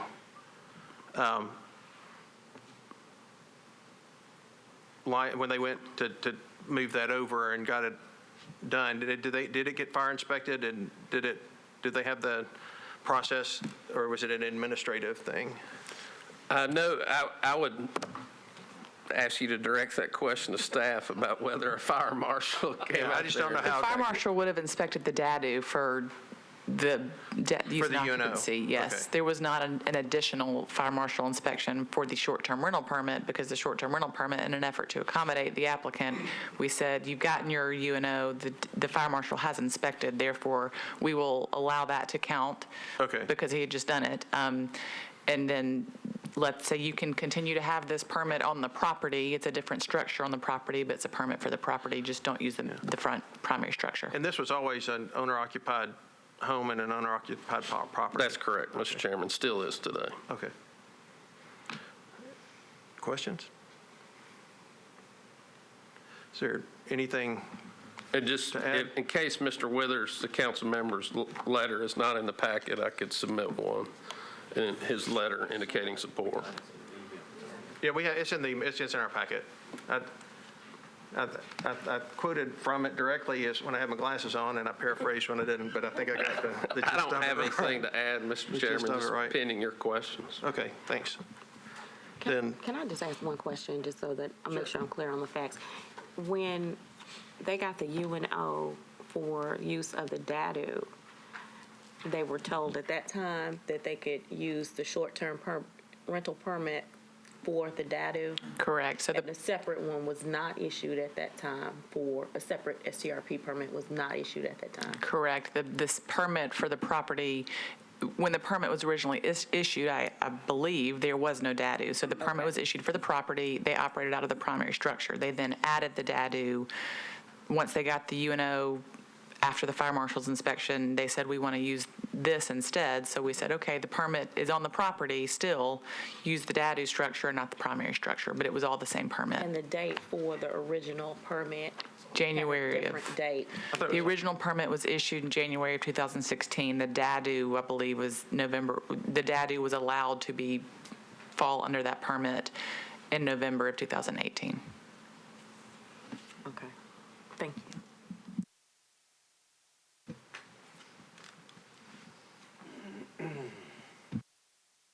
Closing and going. Any other comments? We'll close the public hearing. Yeah, this is kind of a mess. Well, I would have expected nothing less from our esteemed council today. Well, I mean, I don't know that there's ever really been a case that I can remember where it didn't start off with a motion that the zoning administrator didn't err, and here's what we can do. I'm going to make a motion he erred.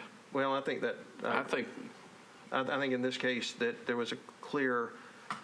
Sorry, John Michael. Yeah, clear. Well, I think to me there was a clear understanding. Yeah. I agree with the council member. I agree with the testimony that it's an honest mistake and that there's reason to think that they had a permit. There's nothing intentional here. That would have expired in November instead of not. So, I'm sorry, you had a. So I've got my motion that the administrator erred this time.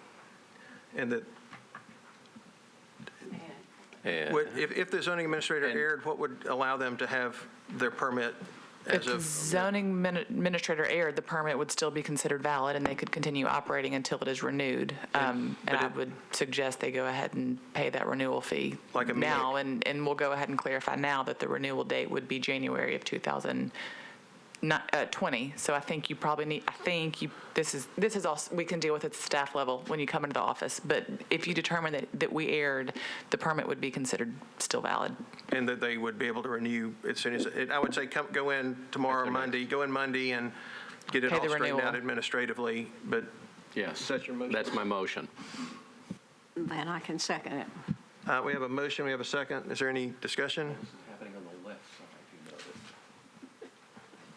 I think my question's more for legal. So in this case, because of when the permit was issued, there's no discretion unless we find that the zoning administrator erred? Is that how it goes? Okay, thank you. All right. I mean, I'll support the motion, but I would like to say I don't necessarily think they erred. I think I read through the emails, I get why the applicant felt the way, I get their line of thinking, but I also get the line of thinking that it runs with the property. It's not like the dadu has its own separate address, I'm assuming. It's a dadu, it's a part of that. It ran with the property, so they just moved it to a different area of their property. So I just wanted to say that. All right, so we have a motion, we have a second. Any other comments? All in favor of the motion, say aye and raise your hand. Any opposed? That motion passes. Good luck. And if you will wait till Monday and then go into staff and good luck. Next case. Oh, do we need a break?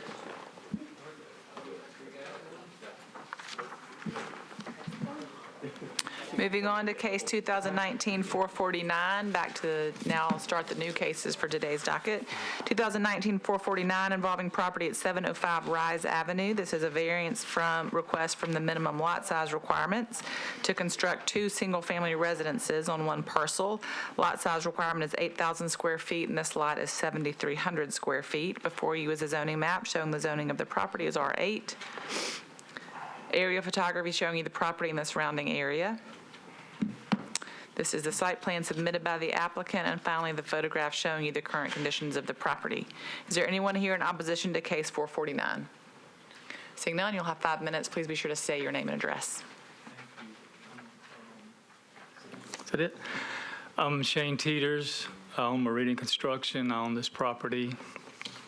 And up until 30 minutes ago, however long, when the council lady said she was adamantly opposed, I had no clue, so I just wanted to at least talk through this with you guys. At heart, I'm a builder, and so public speaking is not what I'm good at, but I'm a little unnerved. But at any rate, I was called earlier, the first part of this year, because I've always had a heart for affordable housing. I built, in my career, over 45 affordable housing units in Nashville, most all of them individual homes. And so I put the word out to guys, hey, I love this area, this James Street and all through here. If you ever know of anything, call me. So a family called me the first of the year.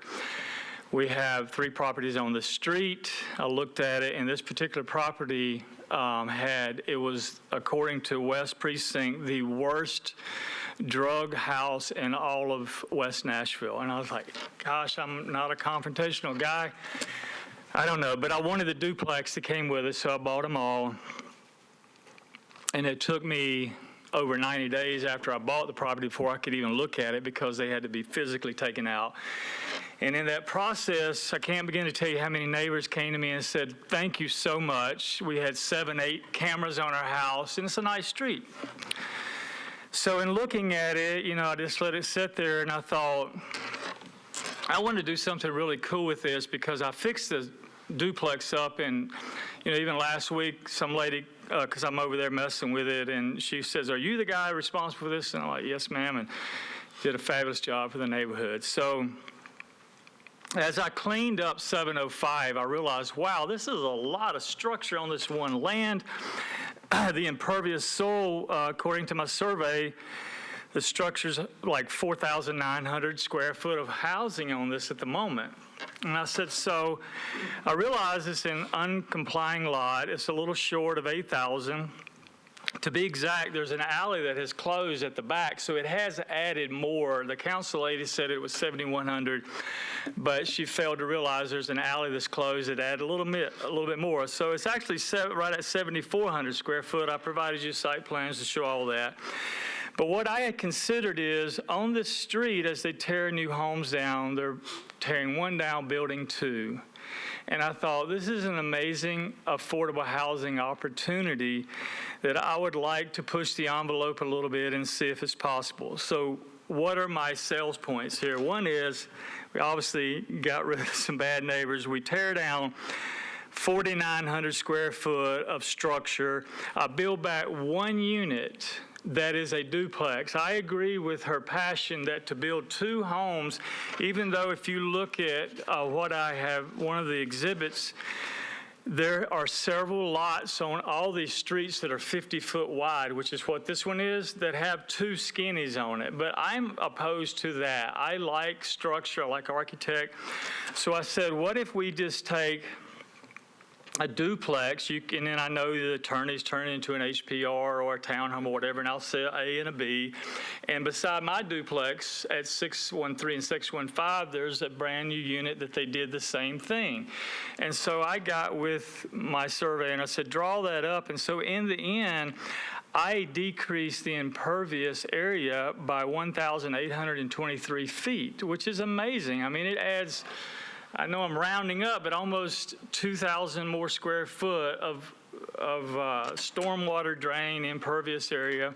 I even said in my letter, obviously I'm in compliance with all setbacks, have no problem with sidewalks, probably pay in lieu because there's no sidewalks on that street, and I'd like to keep it looking the same. But that was my whole vision when I looked at this. I even had someone, after I moved everyone out, cleaned it up, that wanted to rehab the structure, and I could sell it and make a small profit. So it wasn't her last comment that I did of all the things. I know she's smarter than me and has a great, relationship with the community, but the last thing that she said didn't air that well with me, and that she said for financial gain. And I've been doing this for over 20 years, and so my intent here is not financial gain. It's an amazing opportunity for you guys. If you really study this community, everybody's preaching affordable homes, and that's what these young people have done. There's a lot of young starter families moving in here, and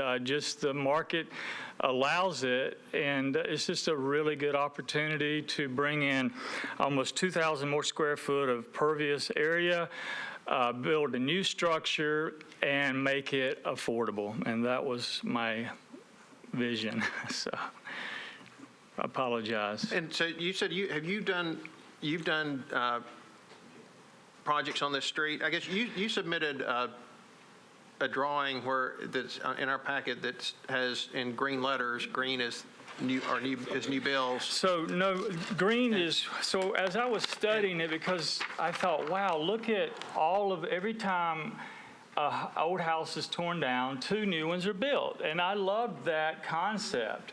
The ones that I like on the 50-foot lots are the ones that they build as one unit. When you drive by, it looks like one house, right? But it'll have oftentimes two garages.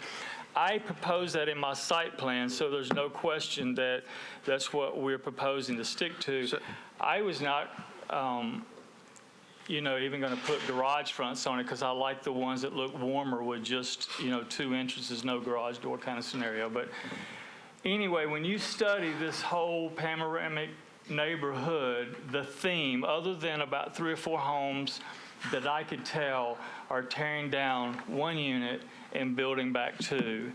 And it is putting a lot of homes, and obviously the price keeps going up, but many, many homes have been bought in the last 16, 18 months for under $400,000. And that is really an affordable home in Nashville, Tennessee right now. The duplex new units right beside of me were selling for around $360,000. And so I know my time is up, but truly, you know, my wife is a CPA, so I debate her often about the numbers, but in this scenario, it is not a greed position. It really is not. It is an opportunity. You get 2 opportunities versus 1, but it really was a thought-out process to say R8 is the zoning, 1 or 2 residents. It's a non-compliant lot. I get that. I even studied that. Why in the world are these 4 lots in a row non-compliant when all the other ones on the street are? And the best guess that I can make is they cocked the road a little bit to the left, and it made the lots less deep because the width is the same on many lots, 50 feet, 50 feet. You have all that information in front of you, particularly on the back roads where they're having 2. But they'll say 50 by 170, so you do the math, and it's 8,000. Okay. And your time, that. I'm way out of No, time. good point. I'm Good done. point. Any other questions for the applicant? But thank you. I'm not here to cause any problems at all. I just have a question. So I guess I heard your presentation and all the reasons you presented, and I appreciate those. I'm just wondering, from your perspective, what do you think your hardship is with this particular lot? Like, that's something that's unique to this lot?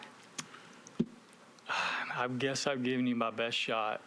And I didn't want to come in and say anything about setbacks because, you know, like the last meeting I sat in on because I get these letters, and 2 doors up, the guy was granted his variance, right, at 625 Reese because he was only 200 square foot short.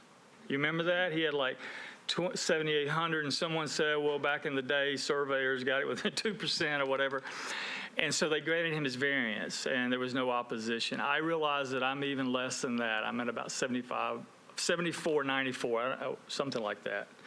But at any rate, it's the same, 50 foot. So there is no hardship here. I thought if I can ever look into a variance that fits the opportunity to do affordable housing, which is so hard, unless you get into multifamily. That's the new affordable housing. Go and build 100 units. So, and I guess you were saying, you just said no hardship, but nothing different than what the other fellow had. I don't want to make anything up. Right. I just told you everything I know. That You might want to stop while you're ahead right now. No. All right. Any other questions? All right, we'll close the public hearing. And not to argue against the applicant, but this is an unusual street. And we have had cases on this street, as he did just state, that were within a couple hundred feet that we granted. He is further out, and he's in a little bit different spot on the street. But to me, if you're looking at the land and you look at the piece that he provided, again, the screen that says green are the new builds on the street, and you expand that and make it as big as you can so you can read it. The lots around him are the same. The lots across the street are different. In fact, 2 across the street are over 8,000. If you go down the street where there are already 2, many on the other side of the street, 1, 2, 3, 4, 5, 6, 7 properties are over 8,000, and that's in part because of the difference between Waco Drive, which is the drive to the right, and Rees is wider than it is between Rees and Crowley, which you see there. And so, it's one of those things where whether or not we grant it or not, I'm not 100% sure how I feel about it, because I do think it's a stretch, and I do like council people's support in some of these gray areas. But it is not an unusual request for this street, because many on the street qualify outright. Others are very, very close, and their neighbors qualify, and we've granted variances because of that.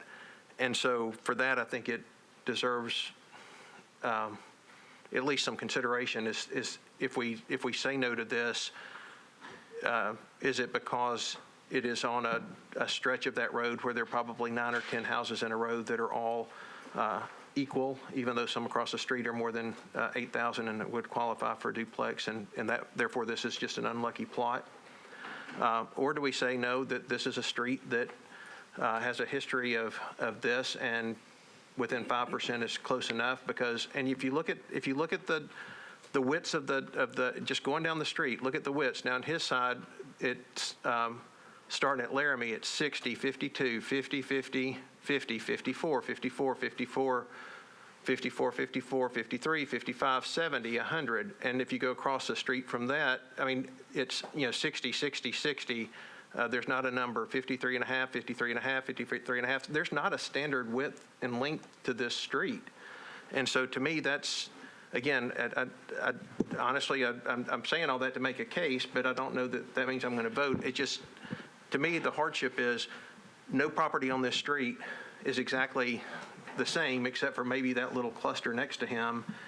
And that would provide a means for hardship if you chose to go down that route. I'm not going to hold against this applicant his blatantly honest assessment of his hardship. He's one of those types, if you're a lawyer and you have someone that talks like that, when you put them on the witness stand, you cringe. You're the nails on the blackboard. I want to compliment you on that. That was good. My wife calls me Barney twice. Well, you're a very, very honest and believable person. My problem is I've got a community that is just adamantly not supporting this, and I'm having a hard time, and maybe you guys can bring me around to it, but I got a community that says no. Community or council? One and the same in a lot of respects, but still, and we're sort of, we're talking up here. I want to help you, but I'm having a tough time. You don't live in my district. Try having my council member for a while. Well, we did not receive any neighborhood opposition letters, I'll just say that. Yeah. And I was following your logic there, and if this lot had been zone R6, if these lots had been zone R6, actually he could build 2 on 1 lot.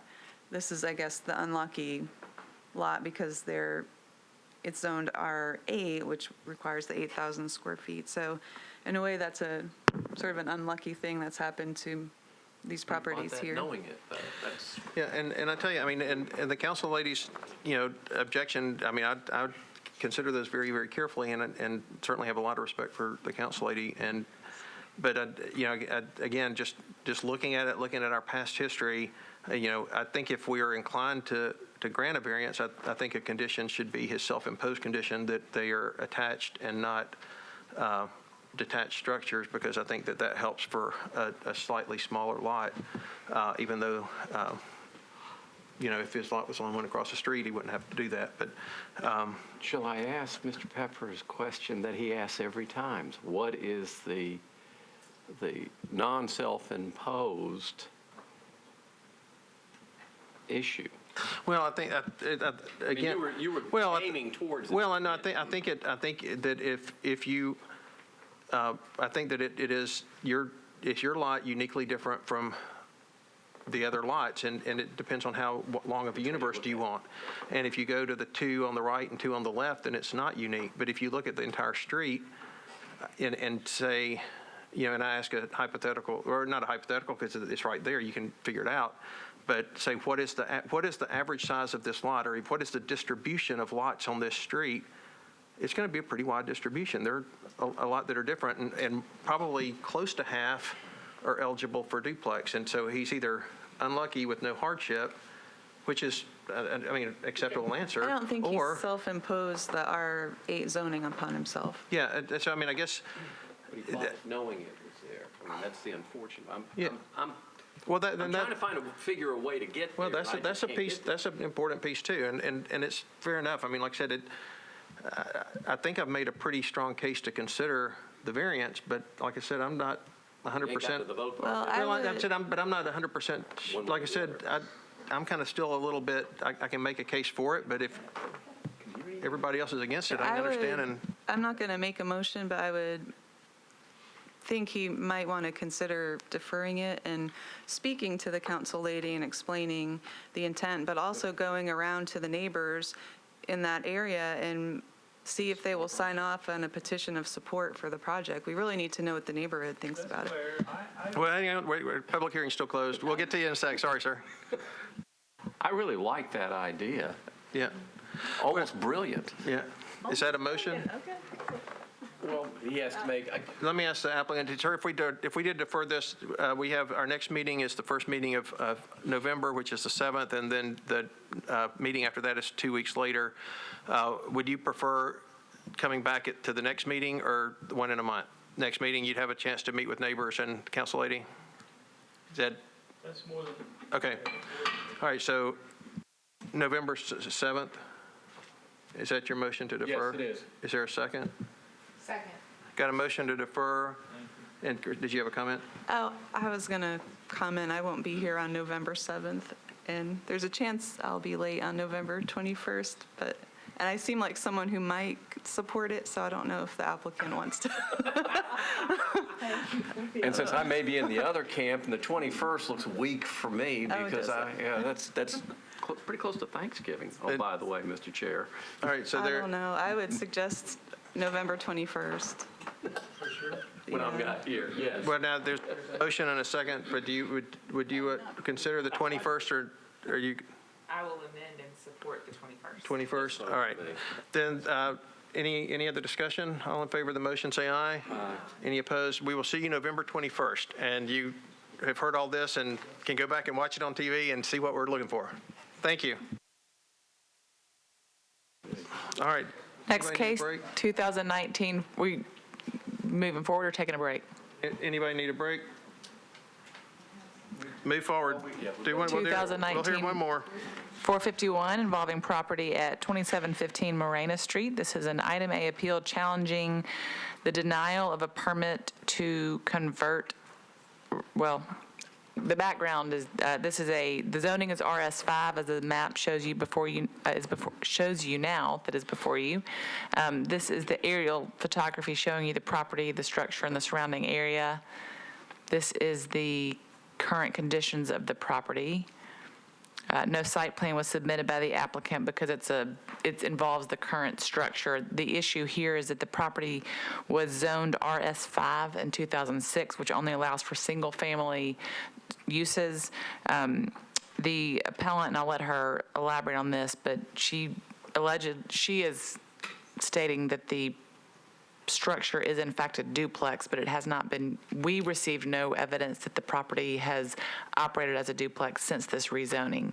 In order for the duplex to remain or be reinstated, it would have to have been operating since it was legal prior to 2006 with no discontinuation of use for 30 months. Based on the evidence that was presented to codes, the property has not operated as a duplex since 2006. Therefore, we denied it because the zoning does not allow it. So that's why we're here today. Is there anyone here in opposition to case 451? There is. So each side will have 10 minutes to make your desired presentation. Please be sure to identify yourself by name and address. Hello, my name is Claudia Russell, and this is my brother Michael Russell. We bought this property in August. I think we closed August 1st. Structurally, the building, we don't want to make any changes to the building. Structure of the building currently has 2 kitchens, 2 bedrooms on each side, a bathroom. Interiorly, nothing has been changed except for an opening was cut in a closet to allow the husband and wife, who actually knew the family, a husband and wife who shared that structure, to go in and out of each other's apartments.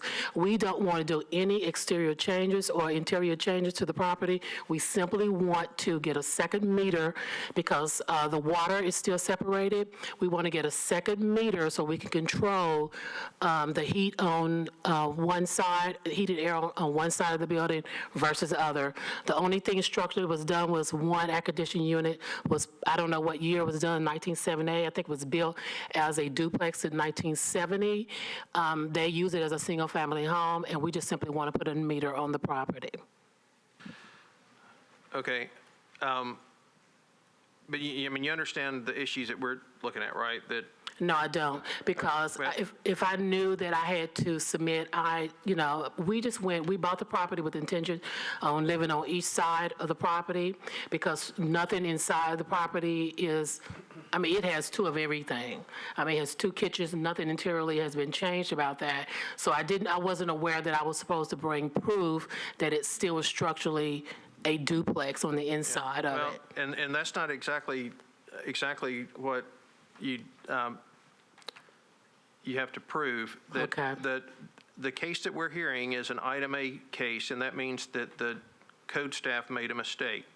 That when they denied you a permit to convert this single-family residence back into a duplex, that they were wrong when they denied that permit. Oh, okay. And so what we have to find is that the code staff was either correct in their assessment or they weren't. And so, it may look like a duplex, it may act like a duplex, but in terms of the rules, it may not be a duplex. And so what we're looking at is when the property was rezoned in 2006, was it an active duplex, and did it stay an active duplex for the entire length of time between then and now? And if it did, then you may be a legally non-conforming property. And if it didn't, or if it lapsed for more than 30 months, I'm looking at Mr. Poole to make sure I say this right. If it lapsed for more than 30 months, then it goes back to its original or its current zoning requirements, which is, RS 5, which does not allow a duplex. Mm-hmm. So in this case, it's basically your burden to show us or show to the code staff that it has been a true duplex. And they have rules on how they do that through electric meters and water meters and bills and rent checks and however you want to show it, that from 2006 until the present that it's been a duplex. So if you can do that and you think you can do it outside of this, then we can have a deferral and you can go do some homework and take some more evidence to codes.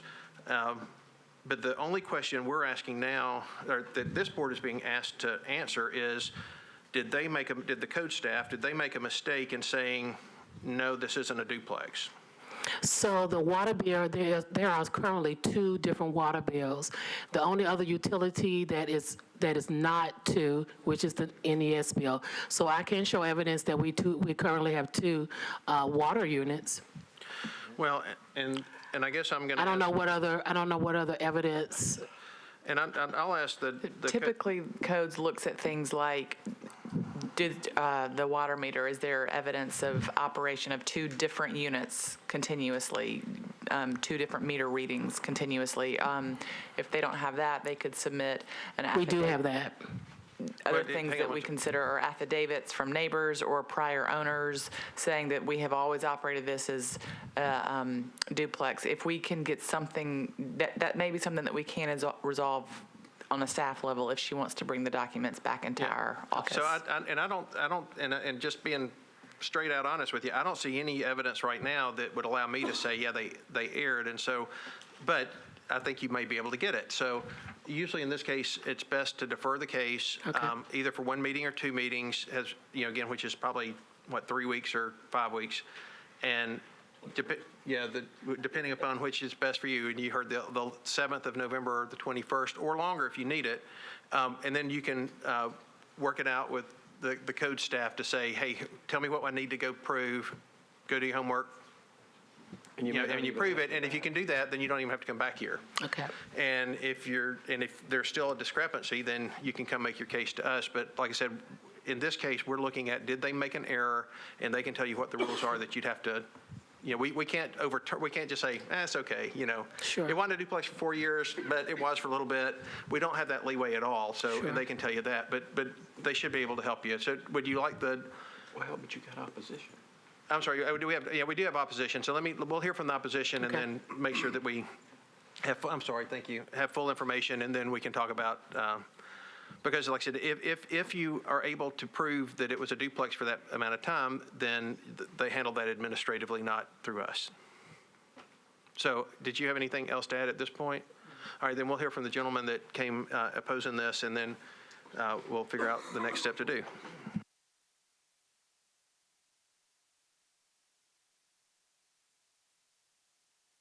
Yeah, sir, if you come up and have a seat, press the button so the mic comes on, state your name and address, and tell us why you're here.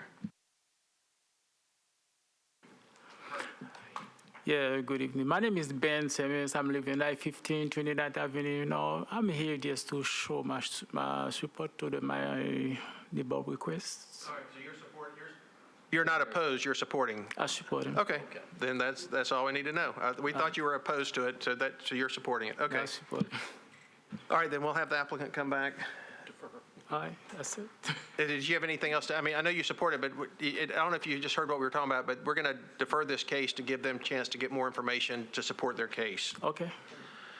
And ma'am, would you prefer the 7th or the 21st? I just want to make a clarification. Am I bringing back the 2 different meter readings? No, yeah, you can come back up here then. I'm sorry if you.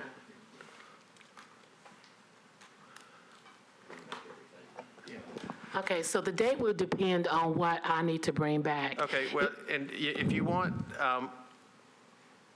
you know what, we can defer it to the 7th, and then if you want another deferral, just let Emily know, and we'll automatically carry it on.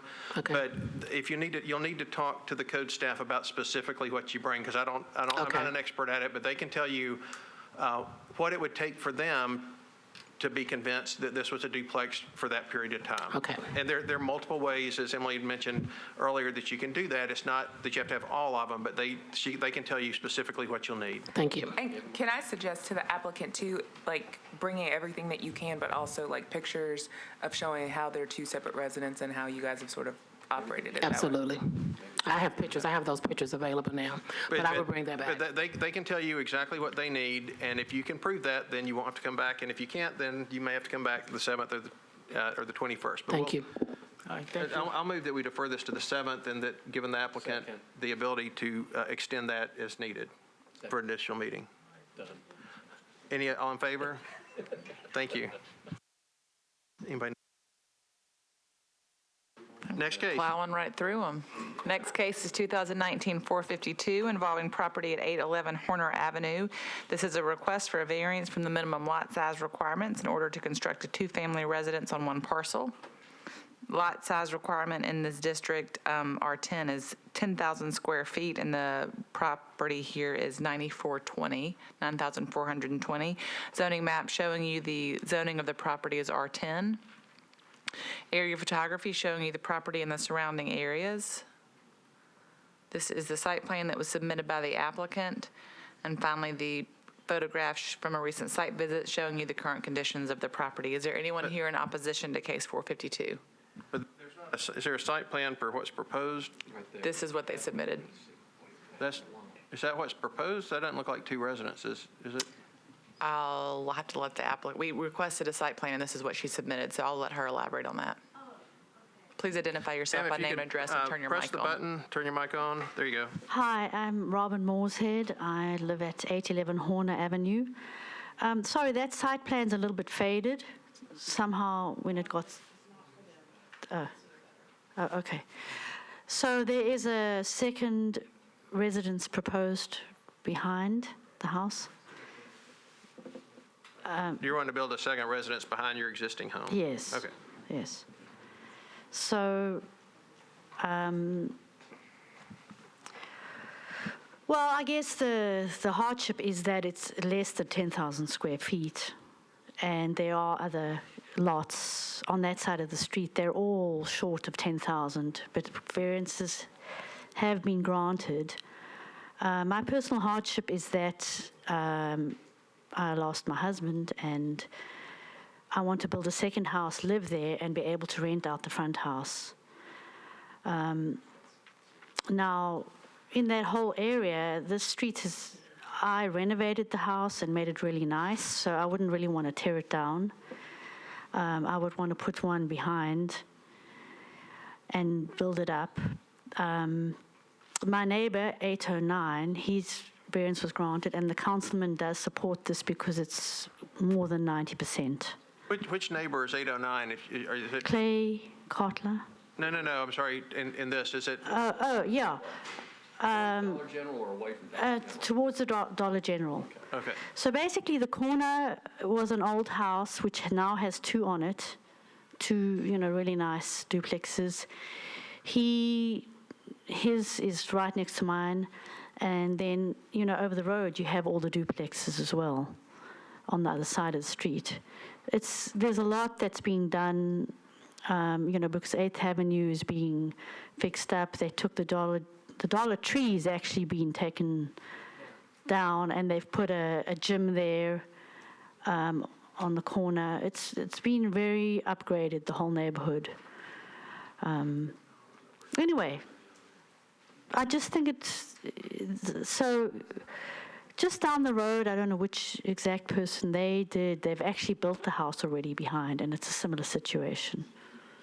It's a very big lot. So your argument is that you're within approximately 5% of the requirement, and your neighbors have the ability to do this, and you'd like it also? Yes, and it's also a wider lot. It's 62 wide, so one can keep the driveway and get to the house below.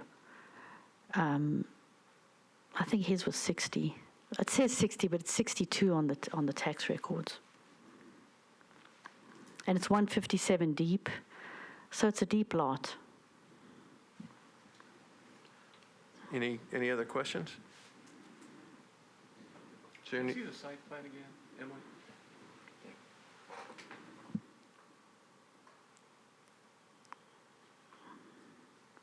Can you even see that? Okay. Yeah, you wrote we can actually see it pretty well here, but you can't see it at all Yeah. there. Yeah, we can see it pretty well here. Thank you. Did you have a question? Any other questions? Did you have anything else to add? Well, I think it would really help me in I'm a single mom. I'm supporting my daughter, and if I could build a second house it's not going to mess up the neighborhood at all. It's kind of down. It'll be very discreet, Okay. It's not going to make any objections to anyone. Okay. All right, we will close the public hearing. Thoughts? Well, here we have a councilman who supports it. Yeah. And there's other duplexes in the neighborhood, and we don't have any neighborhood opposition. So those are things that are, I think, It important. falls within that kind of gray area of within close to 5%, and other neighbors have that same right as the hardship with neighborhood support. So, Scarily, I know this neighborhood pretty well, too, and it's, it fit in, and it's very unobtrusive, for sure. Okay. I make a motion we grant or permit we grant the variance. and is that based on the site plan presented? Site as plan, keeping the existing home and building behind it? Exactly. There's a motion. Is there a second? Second. I have a motion, have a second. Any discussion? I probably can't support the motion because I don't see a hardship. Not that I am sympathetic for the situation, but I just don't see a hardship. Any other thoughts or comments? Okay, we have a motion, we have a second. All in favor of the motion, say aye and raise your hand. Any opposed? Passes 4-1. Good luck. Thank you so much. Case 2019-457 involving property at 6210 Nolensville Pike. This is an item A appeal challenging the denial of a permit to continue the use of an existing structure as a 4-unit apartment in the AR2A district. Before you now is a zoning map showing the zoning of the property is, in fact, AR2A. This aerial photography showing you the property and surrounding properties. This is not a site plan, but a picture of the structure as it currently exists. And finally, the property from a recent site visit showing you the current conditions of the property. Is there anyone here in opposition to case 457? Seeing none, the appellant will have 5 minutes to make your desired presentation. Please be sure to identify yourself by name and address before speaking to the board.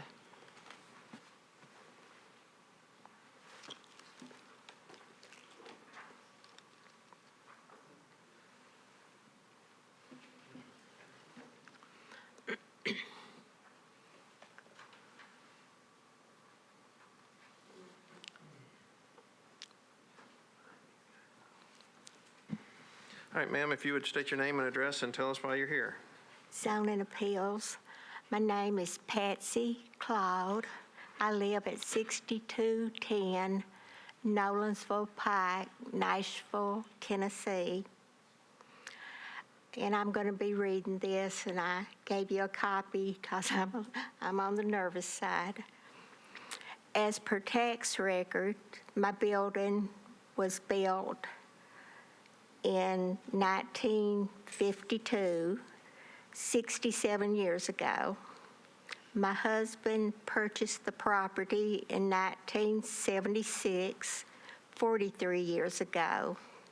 We married in 1981, 38 years ago, and lived in a trailer at the front of the property until we built our home in the back in 1986. The property tax statement for my property is classified as commercial land use dormitory boarding house. And the second page is a copy of my tax statement. And if you look through the package, it will show where it's commercial land use dormitory boarding house. And I do understand that the property tax department and zoning department has different rules and regulations and classifications. But I have been paying commercial use property taxes on my property for many years. All the property surrounding me is zoned commercial or multi-family use. I'm 72 years old, and the $2,000 a month income from my studio apartment is the only income I receive besides my Social Security. Once I received the code's violation letter, I attempted to get a loan to supplement my income in case the rentals are not approved. I was denied the loan because of lack of cash flow. Currently, I have less than $1,000 in the bank. No investments, no savings for emergencies. When my husband died 3 years ago, the money that we had saved towards paying off his debts, the money that we had saved went towards paying off his debts.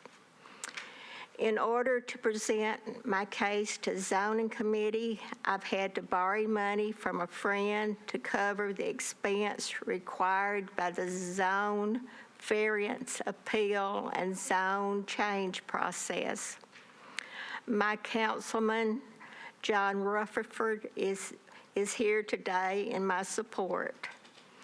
I'm providing the Board of Zoning Appeal chairperson with letters from my neighbors stating that they approve of my request and are very supportive of me.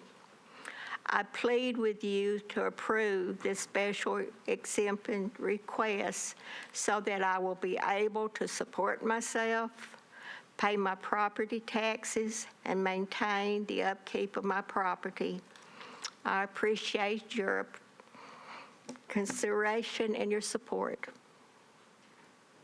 Ma'am, was this, when the property was bought in 1976, was that already, was it a quadruplex when you bought it, or did you all convert it into a?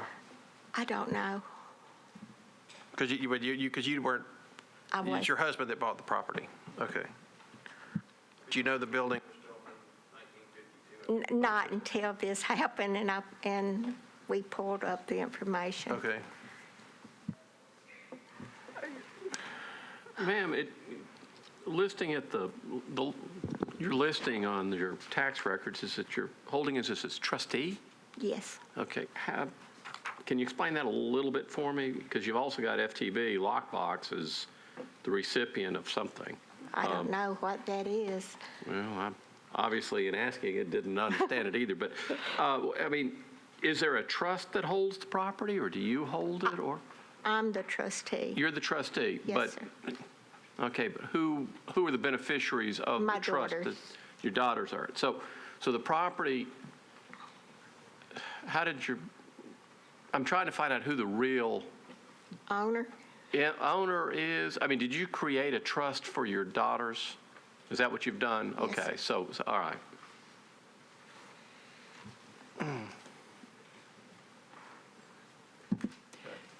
When you reference in your letter a zoning change, Yes. do you have something that's going to the planning commission to change the zoning? The way I understand, I need to be rezoned commercial, and that's what I'm in the process of doing. We go before the zoning, I believe, October the 24th. Planning commission? Maybe, is that, yes. And so so your council member supports rezoning, Yes, and it would be rezoned commercial, so you could continue to do what you're doing? yes. And so I guess that, as long as that process is in place, I mean, is there any kind of deferral, is there any kind? Because maybe moot. And to me, it's that gap between. Yes is the short answer. Let me walk you through that. I mean, with a crystal clear eye on where the board's looking to go here. There is a property standards case that's open. The prosecuting attorney from the Metro Legal Department during a pending rezoning would have the opportunity to defer that out to wait and see what Metro Council does with the proposed rezoning. The October 24th reference is probably to the Planning Commission meeting. They meet, of course, every second and fourth Thursday, and that's where that falls. So that would probably be what their meeting is. Once a proposed rezoning achieves pending legislation status, it would potentially be eligible for us to interpret that as if the proposed rezoning, in fact, sweeps in this particular use compliant with the law, so that the board here today would have the opportunity to defer the request, allow planning to work their magic if they are so inclined, allow the attorney from the Metro Legal Department to work his or her magic if, in fact, he or she is so inclined, thus putting the property owner in a very good position to sit tight until the 24th and have things potentially work out exceedingly well. Again, should that be this board's, that commission's, and the other court's respective discretions. Yeah. And so, ma'am, and the situation that you're in with our board is the same one that the people were before you, and that is that the appeal is that the zoning administrator made a mistake when they said that you were not allowed to use your property as a quadruplex. And so there are, and I don't even know, because we don't have the information. I mean, it says it was zoned AR2A, which does not allow this type of activity since 1974, which was before you purchased the property. And so it's a tough case for us to make. And since you already have in the process the rezoning, which would allow you to continue doing what you're doing, which is what when I read the case the first time, I wrote in my notes, can the council member not rezone this? Because when you look at it on the map, you think, well, exactly what you said. Everything around it is multifamily. It makes sense that the use is appropriate for what you're doing. And so what we were just trying to figure out is if we can defer this case on our end until after this other hearing, if things go your way in this hearing, which I'm not on that board, and I don't know exactly how that board works, but I think with council member support, those are usually good things for that type of hearing. Then you wouldn't need to come back to us, and we wouldn't. But if we have to decide today, then you may be in a situation where you actually have to cease your activity until this other happens. Is that correct? That's it. So it really is to your advantage for us to defer this until after you have that hearing. So I think, I'm going to make a motion, we pass it to the 21st of November. I'll have a motion and we have a second. Any other discussion? All in favor, say aye. Aye. That motion passes. So if you need to come back to us, you'll see on the 21st. Otherwise, then hopefully it'll work itself out before that. We certainly wish you all the best. You make me want to cry. All right. Thank you. And good luck at the next hearing. That's the important one, and certainly I personally hope it goes your way, and wish you all the best. Next case, 2019-458, involving property at 915 Ramsey Street. This is a request for a variance from the height plan restrictions in the RM20 district to construct a multifamily unit. Before you is a zoning map for this property showing the RM20 zoning. Aerial photography showing you the property and surrounding properties. This is the site plan submitted by the applicant, and finally, the current conditions of the property as well as up and down the street. Is there anyone here in opposition to case 458? Seeing none, Mr. Cuthbertson, please be sure to identify yourself by name and address before making your presentation. You'll have 5 minutes. Dwayne Cuthbertson, 1806 Allison Place. Ms. Lamb, do you have the newest site plan that I submitted that shades in the portion of the building? Not on the presentation. It should be in the packet if you submitted it. Okay, it was included in the packet that I submitted and should be distributed to you, but I did submit a clear site plan that shows the sliver of this building that we've designed that exceeds the building height requirement. So this is for 915 Ramsey, and it's actually for the request is relevant to the two eastern units as you're looking at it, the right half of this building. Is this the same plan that we approved the setback variance for? So it looks different. Yes, it is slightly different. The architecture is different. Right.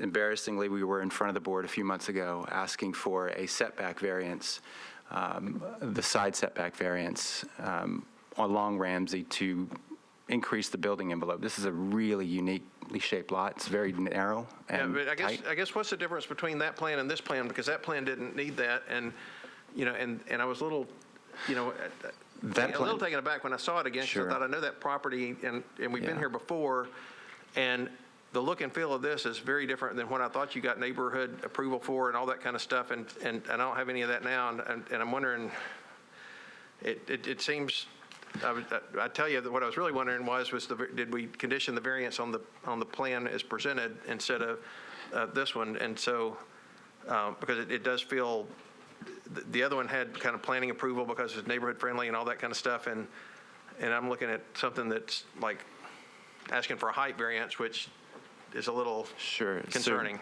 So that last elevation contemplated digging into the grade on the eastern half of the site, so the finished floors of the eastern two units would have been below the sidewalk. And so when the architect and the developer builder started looking at the dynamics of this site, from a stormwater perspective, just from an experiential perspective along that sidewalk, it didn't make sense to have the first floor below the sidewalk. And so we started looking at alternatives. How can we raise the finished floor but stay within the bulk requirements? And they got there on the western half of this building, but because this site slopes 10 feet from its eastern end all the way to the western end, it really skews that average grade. Building height is measured from average grade, and since this site is so tight, we have to attach the buildings. And so then you take the two extreme points of the building and you comprise your average. Well, because of the slope, that average is pretty low. We're only asking for a variance of 3 feet. It's a sliver of a variance. We're not asking for a variance so that we can accommodate a fourth floor or even a third floor. And I would submit that if this were an average lot, if this were a 50-foot lot, which is commonplace in this neighborhood and not, I don't even know if you can call this a pie-shaped lot. It's so odd-shaped. There would be workarounds. I feel like we could shift that second floor back 2 feet and we'd hit our height plane ratio. As the 30-foot limit is set at the building setback, and then from there, you have that 2-to-1 height plane. And so, again, if this weren't so narrow up on that eastern end, there would have been workarounds. And so, again, the architect, the contractor all looked at this and said, it doesn't make sense to have the finished floors below the sidewalk. I hate going back to the BZA, but let's plead our case and try to get the finished floors level with the sidewalk. So I'd submit we've heard the argument. This isn't a typical lot. A lot on this one because it's not, and and in some ways it that's a case for doing it, and it's a case for not doing it. Well, the other thing I'd submit is if you looked at each unit on its own, and you didn't take that average from the eastern extreme to the western extreme of this 4-unit building, each unit is right at 30 feet. For whatever reason, the architect designed it at 30 feet, 3 inches at every unit. And if we had to take off that 3 inches on every unit, right in front of each unit from the sidewalk, the height to the top of the building's 30 feet, 3 inches. It's just when you take into play that average grade is where we run afoul of the building height. And so I admit it's not fun to come back to the BZA on a site that you've already looked at. And I think the architect and the contractor thought they had a design that made sense. When the architect dug into it, that's where we found the discrepancy with the average building height. And when did and this is neither here nor there about when did the design change, but it is, well, that's one of my, I never like it when I approve something thinking something's going to happen and then see something else built within the guidelines, but yet still it's like, well, I guess you have the right to change your mind, but why'd you come here with, and show me a picture of something else? And maybe it's just the drawing, but this definitely doesn't seem to be the same project that we approved before. Aesthetically, we're not an aesthetic board, but it does seem different.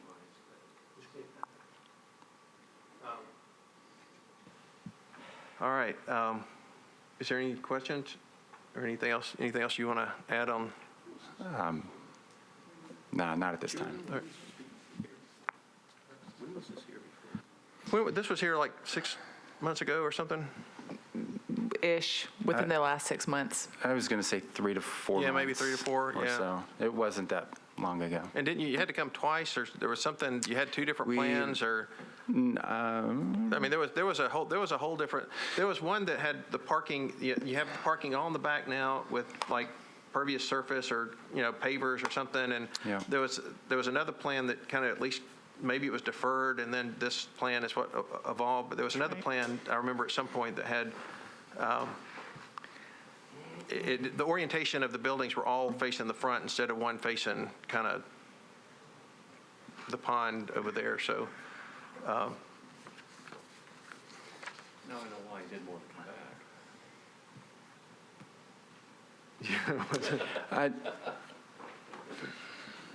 So anyway, I mean, I just remember it's gone through a fair amount of work. I know I think there was a pause related to the community meeting. Yeah, maybe that was it. Maybe. Right.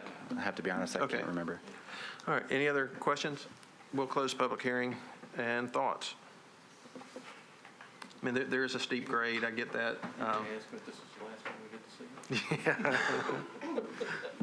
Well, and it won't be the last time we see Mr. Cuthbertson, because he represents a lot of, which is wonderful, because he represents a lot of folks and usually does a really good job of that. So, but this project for sure, right? Yes, that's exactly what I meant. I would want to see him here all the time. He shows his pain well. Well, I mean, to me, the strongest piece, I mean, I asked the architect, I mean, no piece of it is more than that. It's just the averaging, is that? Yeah, yes, I understood what he meant about the grade plane average. I don't know how it was calculated, but I understand the concept and how this part might need to be a little bit taller. It's such a minimal request. So you don't have a problem? No, I Okay. don't. Is that It's- a motion then? Sure, I will move to approve the variance request based on the topography of the site and the fact that it's a very minimal ask.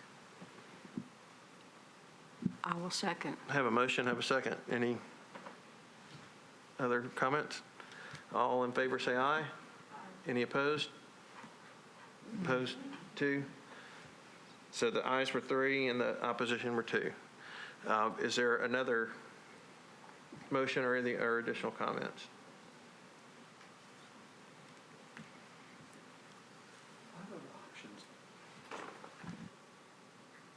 I understand the grade. I understand the desire to do it. My problem is, it is sort of self-imposed, but is there some other, something that can be, now I'm going to look at my expert I over thought here. the testimony was that if they didn't do it, they could, build a retaining wall and you'd have to go down steps down to a get little to your, bit, yeah. to your thing, but. But there's a and- lot of that I see up and down 8th Avenue even. So, I mean, it just, And isn't it self-imposed by the design? Like, certain horses aren't made for certain courses.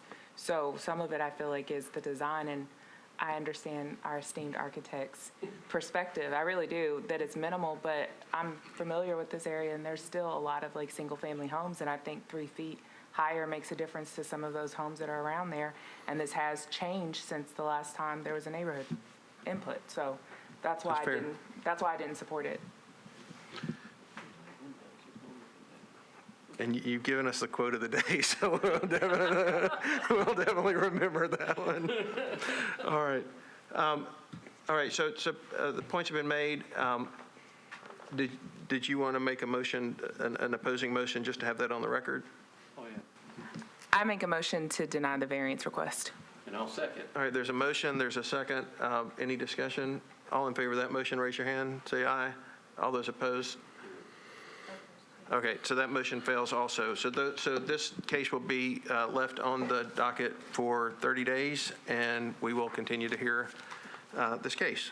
Can I ask the applicant one question, would you mind?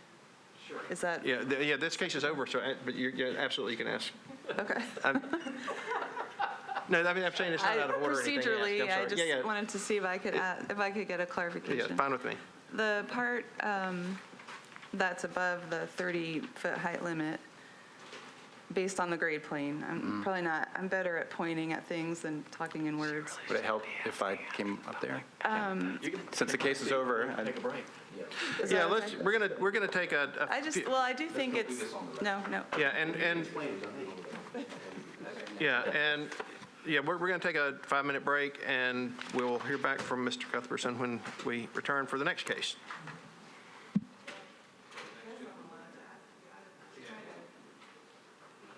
$19,459 involving property at 4513 Idaho Avenue. This is a request for a variance from side setbacks to construct 2 single-family residences. Before you is a zoning map showing the zoning of the property is RS 7.5. Aerial photography showing you the property and surrounding area. Site plan submitted by the applicant. And finally, the photographs from a recent site visit. Is there anyone here in opposition to case 459? Yes, so each side will have 10 minutes. Please be sure to identify yourself by name and address. Dwayne Cuthbertson, 1806 Allison Place, Nashville, 37203. I'm here representing the owners of 4513 Idaho Place. This is a corner lot with a legal non-conforming duplex on the site, and the owners would like to take it down and put up 2 detached homes on the property. 46th Street is classified as a major street, and so the zoning code requires a 20-foot side street setback along 46. Even though this is Sylvan Park and an older historic neighborhood with a tighter development pattern, that 20-foot setback along 46 still applies. This is a relatively shallow lot, which is pretty typical of those that you find in Sylvan Park. And throughout the rest of the neighborhood, for every corner lot that is not on 46th Street, the side street setback would only be 10 feet. But again, because 46th Street, even though It's designed with a narrower travel lane, and it acts as a neighborhood street. The zoning code requires that 20-foot setback. Our variance request is for a 10-foot setback, something that is consistent with a pattern found throughout the entire neighborhood. The existing house is already at 14 and a half feet from that side property line.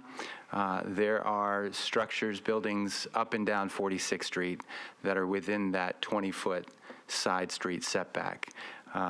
Specifically, there was an SP that was approved 5 years ago at 46th and Utah, and I did submit a site plan to Jessica, and unfortunately I goofed and didn't make 7 copies, but I only made 1, so hopefully she can pass that down. But I think that's part of our packet. Oh, did I get it in the packet? I hope so. Okay. Okay, so that's the SP plan that was approved by the neighborhood, by the council member at the time, about 5 years ago, that contemplated a much more neighborhood-friendly, neighborhood-oriented development pattern. And the corner house on that site plan is actually only 6 feet from the sidewalk or property line. The commercial building behind it is at 10 feet behind it. Our request is to 10 feet because we feel like it's more consistent with a pattern that's prevalent throughout the entirety of the neighborhood. And it also on this lot, you'll see that there are a lot of mature trees along that frontage, and 10 feet allows us to preserve as many of those old trees as possible. Again, we feel like this is a unique street. It's a unique neighborhood. The development pattern's a lot more tightly knit than our standard suburban subdivisions where this zoning code is really intended to apply. We also feel like if the variance is granted, it would allow for better design outcomes that would be much more consistent with the existing pattern and the emerging pattern in the surrounding neighborhood. It would allow us to spread out the square footage. Love it or hate it, new homes in this neighborhood are pretty big. They tend to be around 3,000 square feet. Whether they're mid-block or corner lots on other parts of the neighborhood, I can't submit to you that there'll be small homes. Whether this variance is granted or not, I suspect that the homes will be decent size. But with a reduced setback, it allows us to reduce the scale and place our parking as far away from the intersection as possible. There are some conditions that the owner is willing to commit to, including one that reduces the height of the buildings to 2 stories. Measured to 26 feet at the bottom of the eave, which is significantly shorter than what the zoning code would allow, which is 3 stories and 45 feet. So that they are committed to a more neighborhood-friendly scale, they're willing to commit to that condition. They're also willing to commit to design outcomes related to materials, front door placement, making sure that garage on both houses is placed as far away as possible from the frontage, as well as maintaining as many of the existing mature trees on the site. Are those, and I see the conditions that you've proposed, and besides the height condition, are there others that are not already code compliant? Which I mean, you know, like primary entrances on the southern house should be, you know, placed on the facade facing 46. I mean, would codes require that, or are these? So these are all things that you all are proposing that you think you're not required to do these things. These truly are correct. They're above and beyond what the current zoning code. That's what I wanted to get to. Sure. That you're not just saying, not that I'm not saying you would, but I just want to make sure I knew what would be considered a true concession, and yes, you said each of these have concessional elements. Yes, sir. Okay. That's good, thank you. And I'll rest with that. And one question, there's a little, you know, and there were a lot of neighbors that signed letters saying that they weren't supporting it, you know, just for the record. But the question I have is really, because you'll be 10 feet from the sidewalk, but on this street, the sidewalk is also a pretty good distance from the street too. Is that correct? I'd have to look at the survey. That's not something I really look closely at. It just looked like yes, there's a significant grass strip between the sidewalk and the travel lane. much greater than the typical 5 feet. I mean, that's, at least that's what shows up on your site plan. I just want to make sure that that was. And the aerial photograph you supplied too, it looks like the dotted red line is pretty substantially away already from the street, maybe unusually far. So I just was curious to know just if you knew how wide that was, but. I'm sorry, did you have anything else to add at this point? No, sir. Anybody else have any questions at this point? All right, we'll hear from the opposition, and, I'm sorry, yes, so there's a question. Why do you think there's so much opposition to your plan, at least from your side standpoint? We're going to hear the opposition here in a second, but I at least want to see what you think it is. I suspect it's because we didn't provide a high level of detail. We didn't provide architecturals that showed a 2-story house. There may be some confusion related to the fact that it's zoned RS 7.5, and our site plan shows 2 houses. I honestly don't know. The owner was supposed to reach out to immediate neighbors. I trust that he did. I can't verify that he did. That he was also supposed to email the council member. I hope that he did. We did not hear from her. Okay. All right. All right, welcome back. Yes, I'm Bernard Pickney, 4604 Dakota Avenue, and you should have a letter from our council lady in opposition. I know she is opposed to this variance. And of course, 46th Avenue is an arterial street. It's really, really busy. There's a lot of traffic. And every once in a while, a car will veer off and go through a yard or hit a fence or a tree. Fortunately, we hadn't had any pedestrians run over or any houses hit yet. But yesterday afternoon, I took my tape measure and went out and along the block north and south of this block on Idaho where this house is on both sides of 46 and measured the setbacks, and they average over 20 feet. So When you measure that, is that from the road or the? no, this is from the inside where the property line is, on the interior of the sidewalk. Okay, so you're On the measuring side from where this. we have a sidewalk. Okay, On the other side, I estimate it from people's fences, probably where the property line was. Okay, I just want to make sure you. Right, yeah, yeah. When I'm thinking about it, understanding it the same way. 46th Avenue is wide. I think it's 70 foot wide right away or whatever. But anyway, we had our neighborhood association meeting on Monday night, and we had a long discussion about this. And the thing we couldn't figure out is what the hardship is. I mean, this is a lot like just every other lot in the neighborhood. And you know, if the people want to build a 45-foot wide house, they shouldn't buy a lot that allows for a 35-foot house. So we just couldn't see what the hardship is. And that's basically it. If you have any questions, I'd be happy to answer them. And so understanding the hardship, I mean, that you all don't perceive a hardship, and that's his burden to show too, right? So, but so you all are opposed to the variance regardless of the conditions that they might show, even if it's to smaller homes or that type of thing. Right. Yes.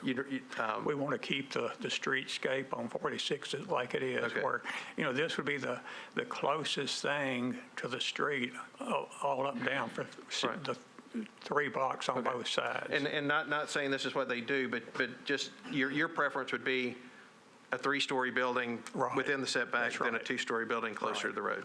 Okay, so the setback's more important. Okay, that I should have just asked that right, and I'd have got a more direct answer faster. That's what I want to know. Thank you. Is there any other questions for the opposition? All right, we'll hear back from the applicant.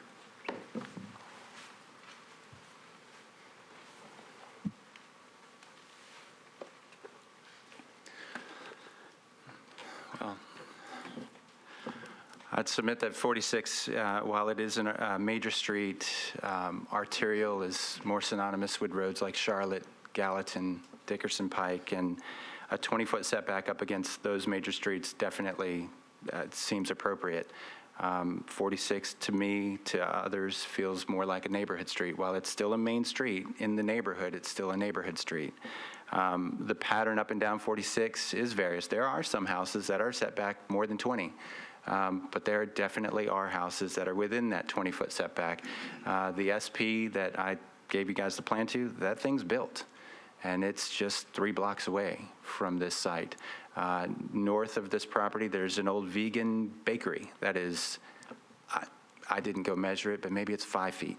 Maybe it's 10 feet from it's really close. But I submitted an image of the aerial to you all, and it should be in your packet. There's not a very consistent pattern on 46 of setbacks. Sure, there are some that are set back at 20, maybe just beyond 20, but there definitely are some that are within that 20. This lot, for it being on a quote-unquote major street, is relatively shallow. Again, 99% of the corner lots in this neighborhood are on 2 minor streets. They're similarly sized, but they only have 10-foot side street setbacks. This one has a 20-foot side street setback. We'd submit that what can be built within that shallow setback would be much more consistent with the neighborhood pattern, and we'd commit to conditions that ensured that. If the variance is not granted, sure, they can still build 2 big houses. Will they be tall and skinnies? I don't know. Will they be attached? I don't know. We would commit to 2 two-story houses that are detached and fit a pattern that we feel is much more consistent with the historic pattern that exists and is emerging in this neighborhood. We'd keep the mature trees that are in that street setback, and that certainly mitigates, provides a buffer, if you will, and that's something that we hear all the time, keep the trees. And again, we'd certainly commit to keeping those mature trees that are within those setbacks. And I think that's all I've got. If it's not approved, then what happens to the trees? Well, if it's not approved, I can't imagine they're going to go and hack those down. Those are beautiful, mature trees. So, no, please, I hope that wasn't taken as a threat that, hey, if we don't get this, we're going to tear down some trees. No. Okay, Not I at all. just wanted to understand it better. Sure.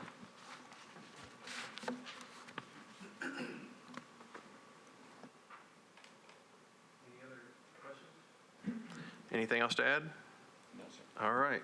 We will close the public hearing. Thoughts? I'm looking at the aerial directly across the street on 46, and that house is back a ways. I'm looking at the house a little bit farther, right next to it going, I don't know where north, south, east, and west is, and it's back a ways. And I understand the community not wanting them to be up close to the street. I mean, it's one of those rare instances where I'm having a tough time finding where it's not self-imposed and they can do something else on the property. So we're not killing it. Yeah, I think the applicant's correct in that there are examples where the setback encroaches toward the street. The vegan bakery is probably an older structure that's probably been there a long time. I think the best case is the SP, which I think is a pretty compelling case, but it also went through a whole different process. And maybe that was to put 3 units on that lot instead of 2, or, I think there's some reason it went through that process, but it also resulted in a situation that's more detrimental than what he's proposing in terms of narrower setback. So, I mean, I guess I'm thinking that it would all be great if there wasn't a lot of opposition. We don't have a letter from the council person, but we have testimony from the opposition. The council person is opposed, but there's nothing in our packet suggesting that, but we do have other homeowners in the area that say that. But I do think that they have made a pretty good effort of conditions that I think are neighborhood friendly. and certainly historical, neighborhood friendly, and frankly, unlike a lot of what's going up in that neighborhood right now, and different than what he could build. So, I mean, I applaud him for that. And Yeah, no, I don't want them to have the impression that I'm beating up on them. no, I mean, I'm yeah. not. I guess, to me, the main consideration, though, on some of these cases like that is, and we've gone through this as a group before, and folks may already have their thoughts, but, it's how do you address corner lots where, you have, corner lots are front setbacks and also side setbacks, and, corner lots are just a little different. But, all that said, given that position, did he overcome or provide an adequate hardship and kind of overcome that? That's up to you guys. Wait, you're one of us. I know, but sometimes I feel like I need to just let y'all talk first. And I didn't do that. Well, just looking at this aerial, what I can see is almost everything is set back quite a distance, so this would be an anomaly. I know there's the SP property that is closer to the road, but just looking here, there's nothing that's 10 feet away. Yeah, you have the same problem I have. And the neighborhood opposition is great.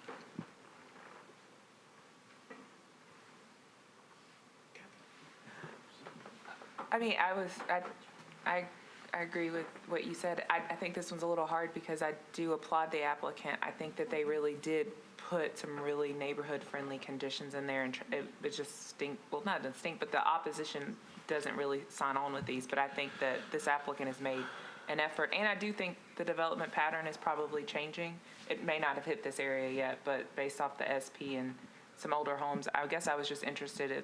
It's hard to eyeball it, but you're right. It does look from the picture that they're consistent, but the applicant in the packet, the analysis said that there were variance setbacks, and I didn't know if it seems like there was conflicting information, but I don't know. But I agree with you. And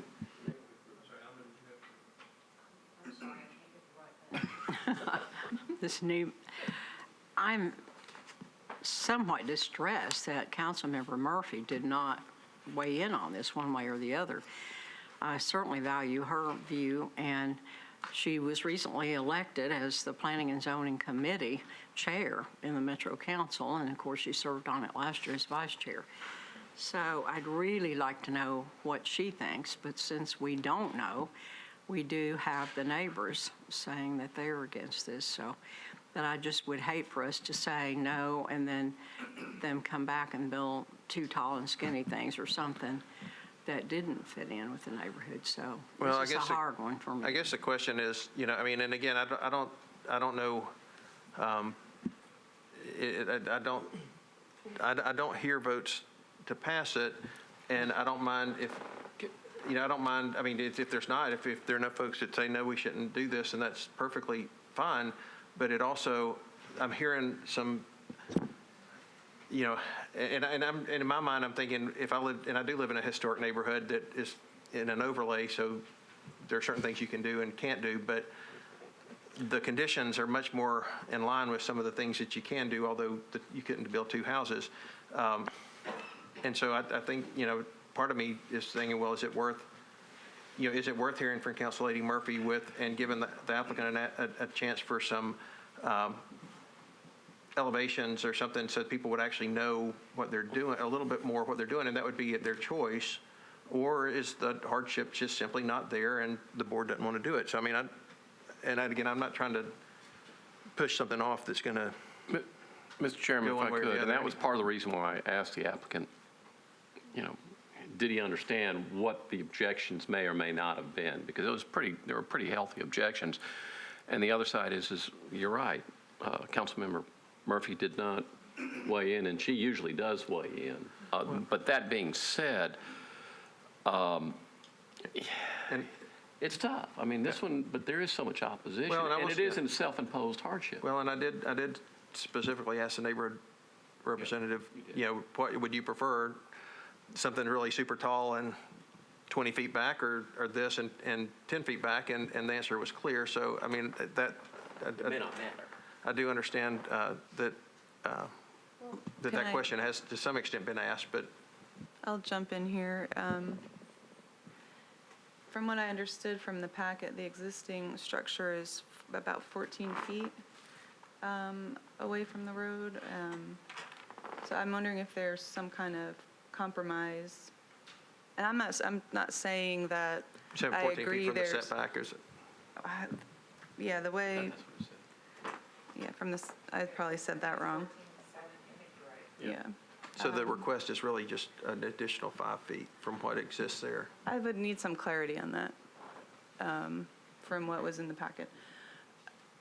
But perhaps if the new structures were in line with the existing, maybe there would be some room. Maybe the neighborhood would like it better. Maybe this needs to be deferred and to hear from the council lady, because we usually do hear from her and we have not. So that's my suggestion, is that the applicant contact the council person and propose maybe a different setback that's in line with the existing structure. And I'll second your motion. Okay, yeah, let's do it. And the date that you would prefer? The 21st? Sure. I may be late to that meeting, but I'm going to make an effort to come. So, but I'm also thinking if it needed to be reheard, I could listen to it. Is that acceptable? All right, so then all the feedback has been noted, and there's a motion to defer this case in a second to November 21st. Is that? Yeah, we usually ask the applicant if they're willing to defer. He nodded. You nodded, okay. Yeah. No, we did not. All right. Opposition, but. Yeah, we should ask the opposition. I agree. Is there, and just if we defer, you heard all of the conversation too, deferring it to the 21st, is that, will that give your group time to evaluate, discuss, and? It would be nice to know what the offer is, and we could have a community meeting and go from there, because, we need more information. Right. We're going to compromise. Right, and clearly, and I hope that, and I think that's been clear to the applicant too, that one of the hangups here is the lack of support, and some of that we think perhaps could be alleviated, and given everybody another swing at it to hopefully make something work for everybody. So if the 21st though, is that? That should work. Okay. All right, so 21st, motion and a second, all in favor? Can the motion also include that they have the community meeting? Yes. Is that acceptable? All right, so there's a friendly amendment, and that's accepted? Absolutely. That a community meeting take place, and that One more? That you reach out to the council member? Oh, that's already happened. Just one minute. Well, I want that part of it too, because. all right, so those requirements, I think, are stated and understood, and if by the 21st more time is needed, then talk to Ms. Lamb, and we will work with the new date. All in favor of that, say aye. Aye. Any opposed? We'll see you in a month. Next case, 2019-462, involving property at 2045 Hamilton Hill Drive. This is a request for a variance from rear setback requirements to maintain an existing residence that was constructed under permits that have been issued. Before you is a zoning map showing the zoning of the property is SP. Area photography showing you the property and surrounding area. Site plan submitted by the applicant that is currently being built, I believe. And finally, the current conditions of the property. There is opposition here, so Mr. Hargis, you'll have 10 minutes. Please be sure to state your name and address before making your presentation. Good afternoon, ladies and gentlemen of the board. Joey Hargis, law firm Baker Donaldson, 211 Commerce Street. So thanks for hearing these cases today. I'm here before you. Our particular lot that that Ms. Lamb showed the site plan, which was, there it is. Yeah, actually, flip to the house if you don't mind. This house was started by a contractor who our clients hired, and he left the job. He just walked off the job, guys. So the permit was taken out in June 1st of 18, and sometime thereafter got this far along and left the project. So our clients, in seeking a second contractor, hired a surveyor to perform a survey. And if you'll flip back to the survey, it was discovered that he constructed this house into the rear setback. So that is why I'm here before you today. There were some encroachments along the public utility easement along the east side of the site plan. I know your view of what you see versus what I see is a lot clearer, but those, we're working through easements to get that corrected. But the only means or only remedy we have is to come before you and ask for a variance in that rear setback of 13 feet. We have obtained a second contractor. There are 4 lots total. The variance, you're not asking for a 13-foot variance, so right? You're asking for a variance. It's like supposed to be 20, and you want 13 something. So 13 something. It's about 6 and 3/4. So it's about a 6-foot variance. Yes, sir. Okay. And just at that far corner. It is. The porch that's back there is actually a permitted setback obstruction under the zoning code, so that's not in violation. It's just that. It's that little triangle in the back of the house. Yes, sir. That back triangle.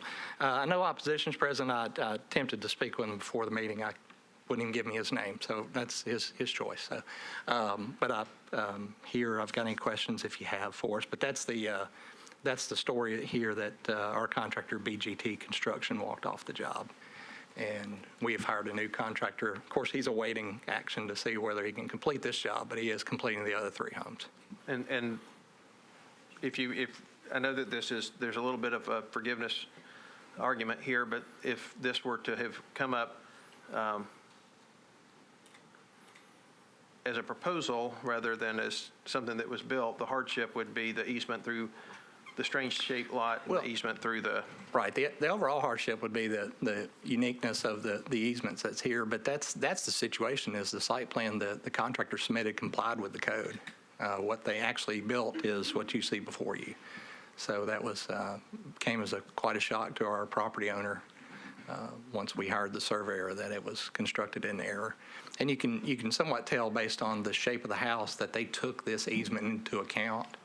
Mm-hmm. The original site plan, I didn't submit that, shows this house slid forward and to the left where there would be no setback issues. But this was discovered 60% of the way through. Okay. Any other questions? And the contractor just walked off. He's gone. So obviously we're handling remedies through other means to. Understood. Any other questions?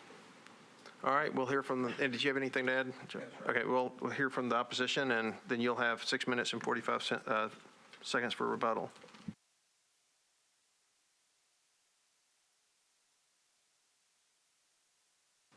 All right, sir, if you'll turn your microphone on and state your name and address and tell us why you're here.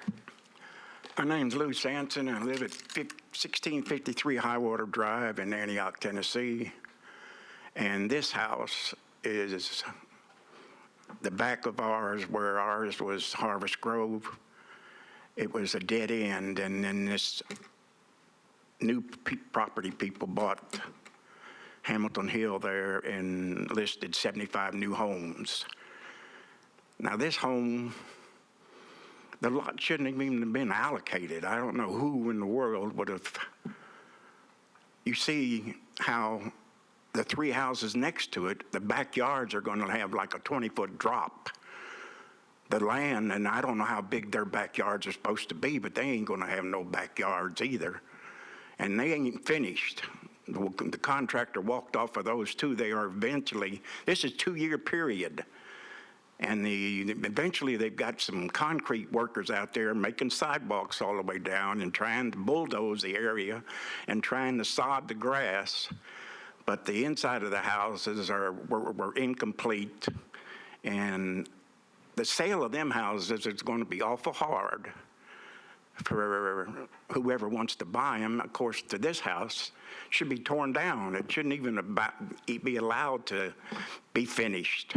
But I'm not as learned as your former board member or whatever and the attorneys that they have or whatever. I'm just a homeowner contemplating the value of my home from what this home is going to do to the rest of the houses in the neighborhood. So I'm sorry, no more other residents are here. I don't know if anybody wrote in and complained any, but I just feel that this house shouldn't have been allocated. So I greatly appreciate your all's assistance in making sure that those three houses are there that have got as much right to their property as this house, which he says went sideways with an extension on the back, which it shouldn't have been, but it's just that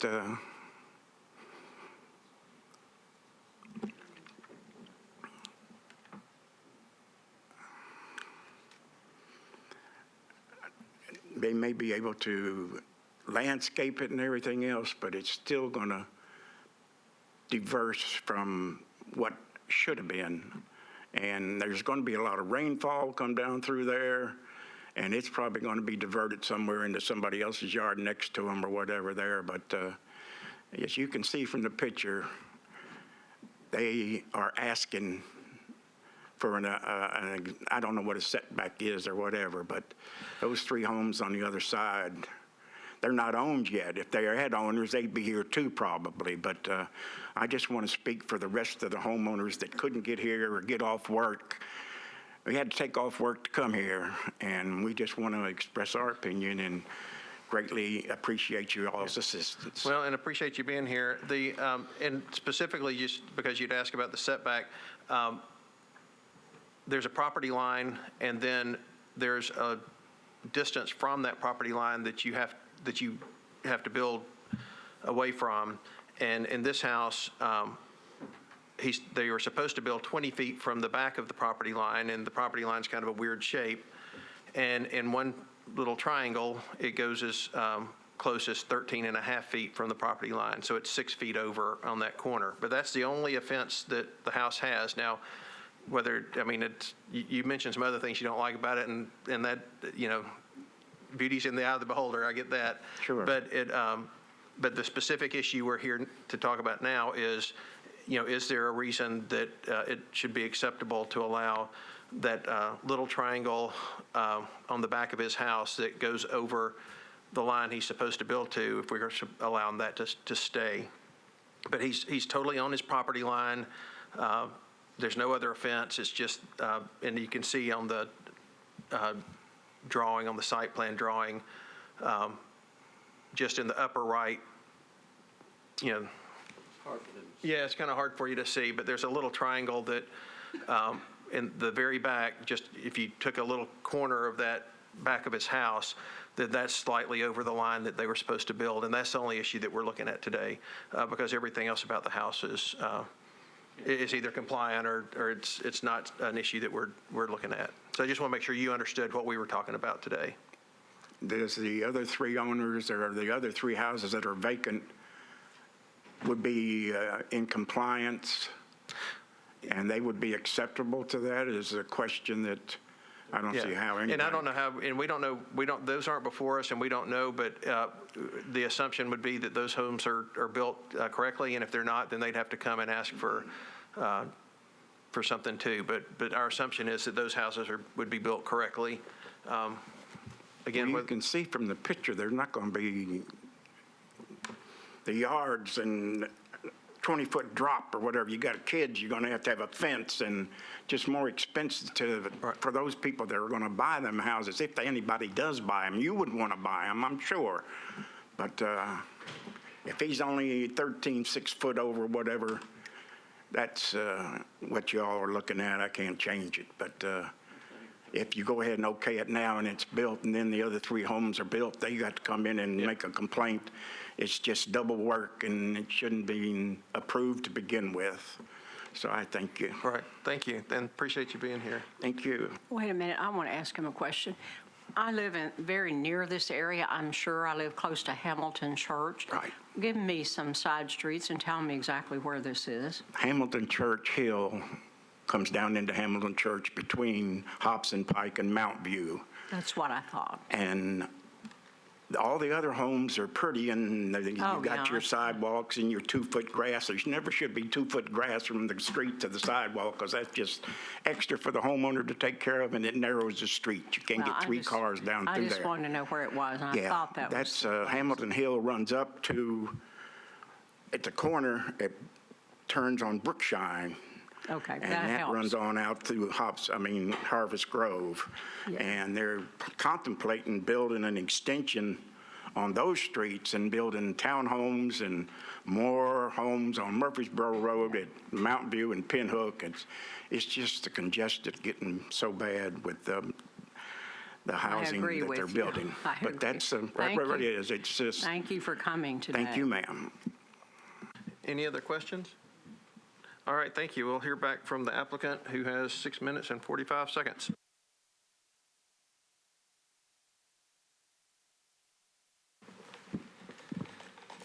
Thanks. I won't take that much time. Just kind of rebuttal to his statements. Obviously, the property values would be increased if we can complete these homes. The other 3 homes he mentioned on the right-hand side there, those are 3 homes owned by our client as well. And permits have been obtained to finish those homes. Those 3 on the far right that he was talking about. Obviously, we've got some grading work and things to do to complete that. But so those homes will be completed soon, and hopefully this one as well.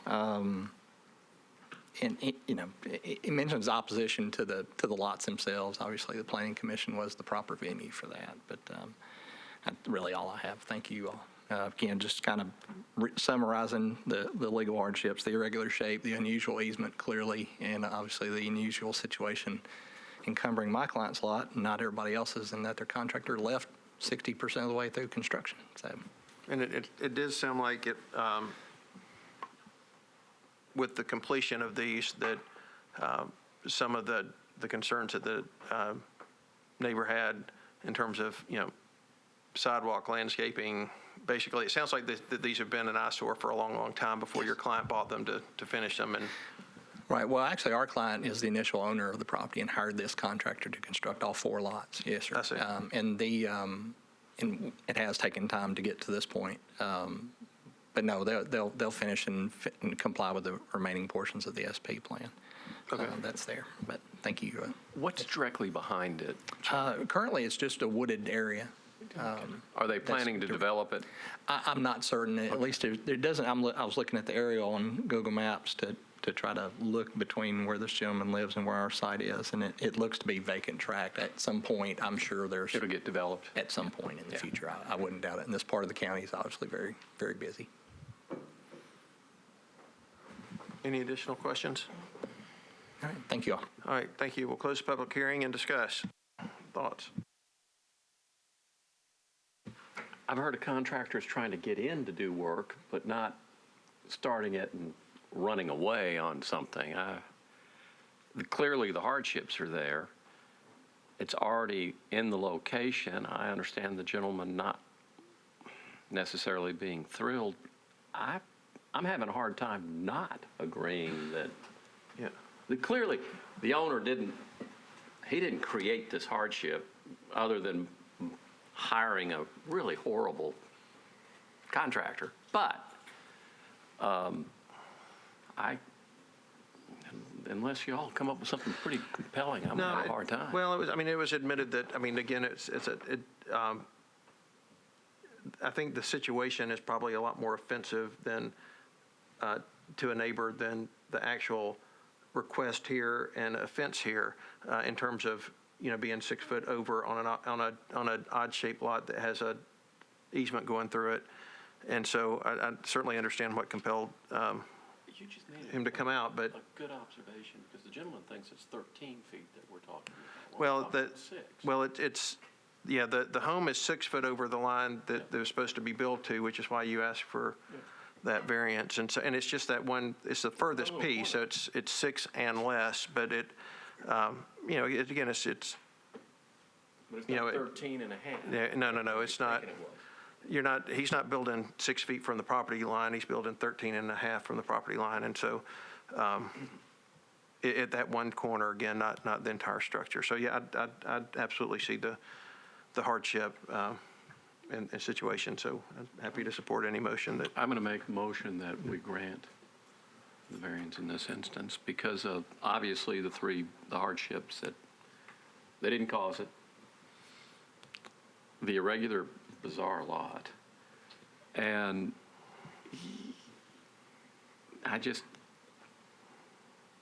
the circumstances involved. I mean, there's nothing else you can really do other than tear it down, and I don't think that's fair either. I support your motion, Mr. Lawless, but I was going to ask for an amendment just to include the 6 feet that's already encroached upon, like where they've already built it and it's only 6 feet over that right corner that the chair kept pointing to. If we could limit it to that, I'll second your motion. Well, absolutely. In fact, I didn't hear anything from the applicant that they wanted to keep on going out. Yeah, that's a good clarification. Thank you. I'll second your motion. Thank you. So there's a motion, there's a second. Is there any more discussion? All in favor of that, say aye. Any opposed? So that motion passes 4-1. All right, thank you and good luck. Next case. 2019-463 involving property at 1004 Ackland Avenue. This is a request for a variance from side setback requirements to construct an attached deck to a single-family residence. The side setback requirement here is 5 feet, and they are requesting a 0-foot setback, so they want to build the deck right up to the property line. Before you is a zoning map showing the zoning of the property is R8. Aerial photography showing you the property and surrounding properties. This is the site plan demonstrating the proposed deck that was submitted by the applicant, and finally, the current conditions of the property as shown from photographs on a recent site visit. Is there anyone here in opposition to case 463? There is, so each side will have 10 minutes. Please be sure to identify yourself by name and address before making your presentation. I'm sorry, ma'am, if you would press the button right there in front of you, just the button in the middle of the microphone. You come down and go toward you. Oh, Jessica's coming right now to show you. Yeah. You got it. Oh, okay. Start over. Okay. Mara Finley, Rising Sun Properties, LLC. We have invested in this house to bring it to a high standard while maintaining the classic exterior look. In our desire to invest in this community, which we have lived in for a long time. We work closely with the Historical Commission to make improvements solely within their guidelines. Due to keeping the front of the house unchanged, we placed an attached garage at the back of the house with alley access. That has made the original driveway, which came off Ackland Avenue, and ran along the side of the house, no longer needed to be used as a driveway. With this addition to the house, it does mean that there is no place at the back of the house to put a deck. The only option we have at this point is to place a deck on the right side of the house when facing Ackland, where the old driveway ran along the side of the house. We have put a fence around this area, and the proposed deck would be completely behind the fence. Due to the narrowness of this area and the lack of capacity to put a deck at the back of the house, where it would block access to the garage off the alley, we are requesting a variance to allow the deck to utilize the full width of the space between the house and fence, 14 feet, which would take the deck to the fence property line. And ma'am, I know you get some opposition, some folks that, and we've gotten some letters on it. But what, and I understand you're saying the hardship is that, you added on and then so you don't have really a backyard. But tell me, understand, I've never, it's extraordinarily rare if we've ever had anybody ask for kind of a 0 feet variance on the side for a deck. It usually is maybe you want a 2 or 3 foot variance. And tell me why you need to go all the way to the property line on the deck instead of having, I guess if you built it 5 feet off the property line, you wouldn't be here. And why does it have to be 0 instead of something between? So that would be large enough to function as a deck. And because there is a fence right there, enlarging that area to the fence line. How tall would the deck be? The deck is ground level. So it's like a patio? It will be like a step up, but it's still ground level. Oh, it's ground level to your home, but it's not ground level to the dirt? Yes. Okay. So it'd be about three or four steps up, or how many steps up would it be? It would be like a step up here, a couple of steps here, and a couple of steps here. So 5 steps would be about 50 inches. Is that each step about 9 inches? 45 inches, is that? Oh, not 9 inches, 8? So about 40 inches. So about 40 inches tall, maybe, somewhere. Okay. And then how tall is the fence? The fence is 8 feet. Okay. All right. Thank you. Did you?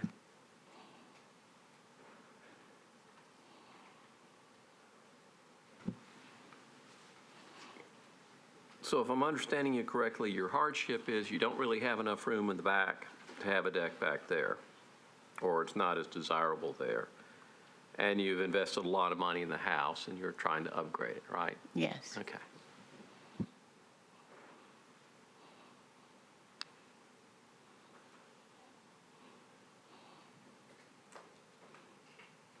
Is there anything else you'd like to add at this point? No. All right, then we'll hear from the opposition, and when the opposition is through, you'll have 7 minutes and 29 seconds. Is there a reason, I guess, if this is an historic overlay, or is this not a historic overlay?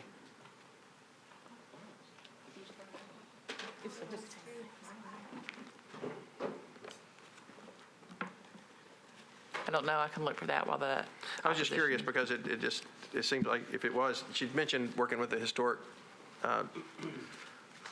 commission, and if that was the case, it makes me wonder why we usually don't hear these cases. But anyway, just, ma'am, if you just state your name and address and tell us why you're here. Hi, I'm Renita Smith-Crittenden.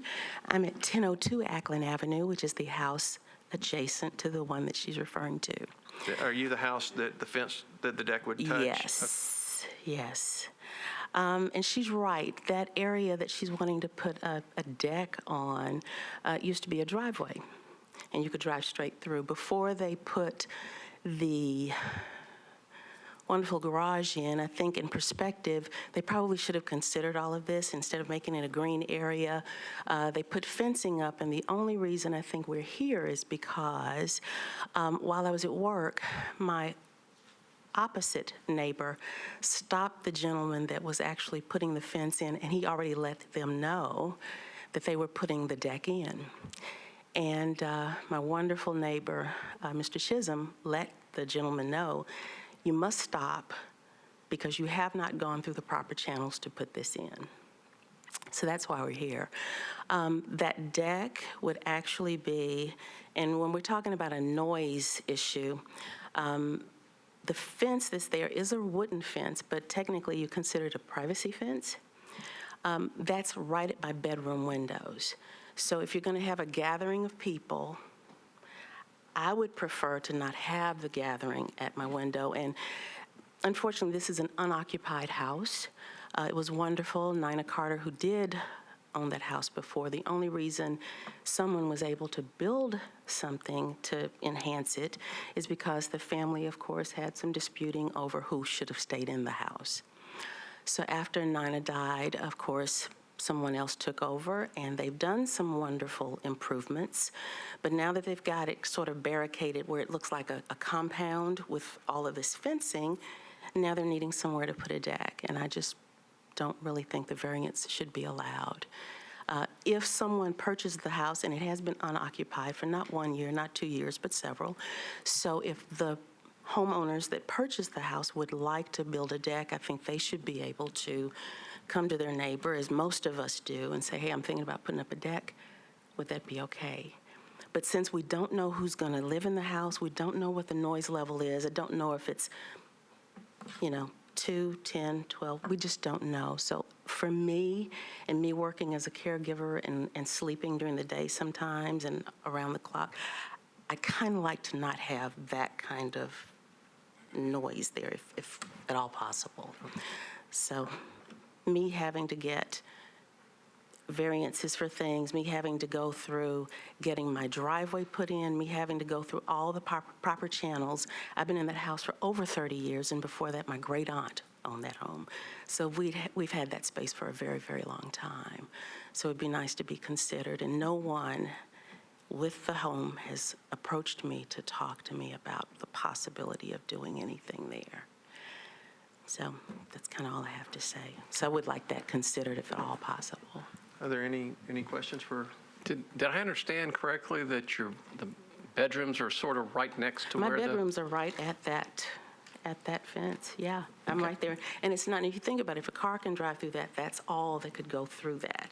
And now that there's another fence, and of course, I have a chain link fence, so there's not a lot of room there to do anything. So if you bring it all the way up to the fence, literally, if they're out there talking, you hear it in my bedrooms. Okay. If there's any noise, any music, anything, it's right at my bedroom.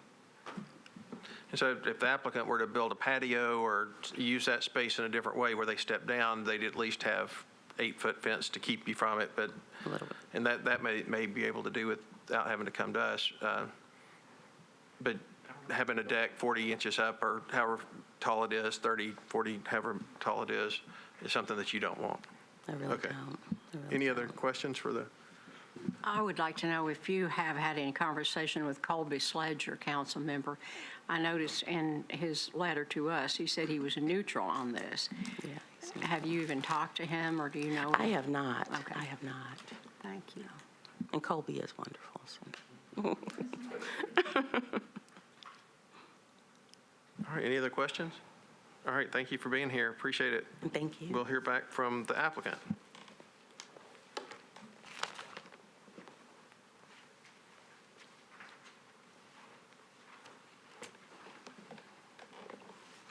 Well, I apologize to you because I thought my realtor had talked with you. Did she not talk with you? Do I need to get in the mic? Can you hear me? No, well, we'll just hear from her, and we'll let you go. That's a conversation y'all can have after our hearing. Okay, because I thought our realtor had talked with her and it had been indicated that would not be a problem. So I do apologize because we did try to reach out and let people know. And as I said before, the deck would be ground level. And when I talked to Melissa at Historical, she said as long as the deck is behind the fence and does not have a top, then that would not be a problem. Which was obviously not correct because you're here. So. No, as far as Historical was concerned. Yeah, okay, I see. Okay. So I guess, I mean, to get a variance, there has to be a hardship. And is there any hardship other than the addition that you added creates a situation where this is the only place you could put a deck? Yes. Okay. Okay. Are there any other questions? All right, and did you have anything else to add? No. Okay. All right, well, thank you. We'll close the public hearing.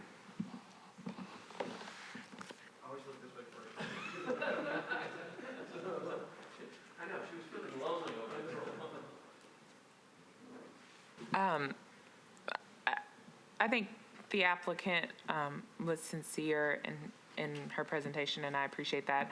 I just don't really see a hardship, and so it's hard for me to support the variance without a clear hardship. And then also, I understand that there's not a lot of space, but it sounds like that might have been self-imposed with the addition, and maybe if they had not, I know sometimes we don't think about things like that, but it probably would have, when they added the addition, thought about the space issue.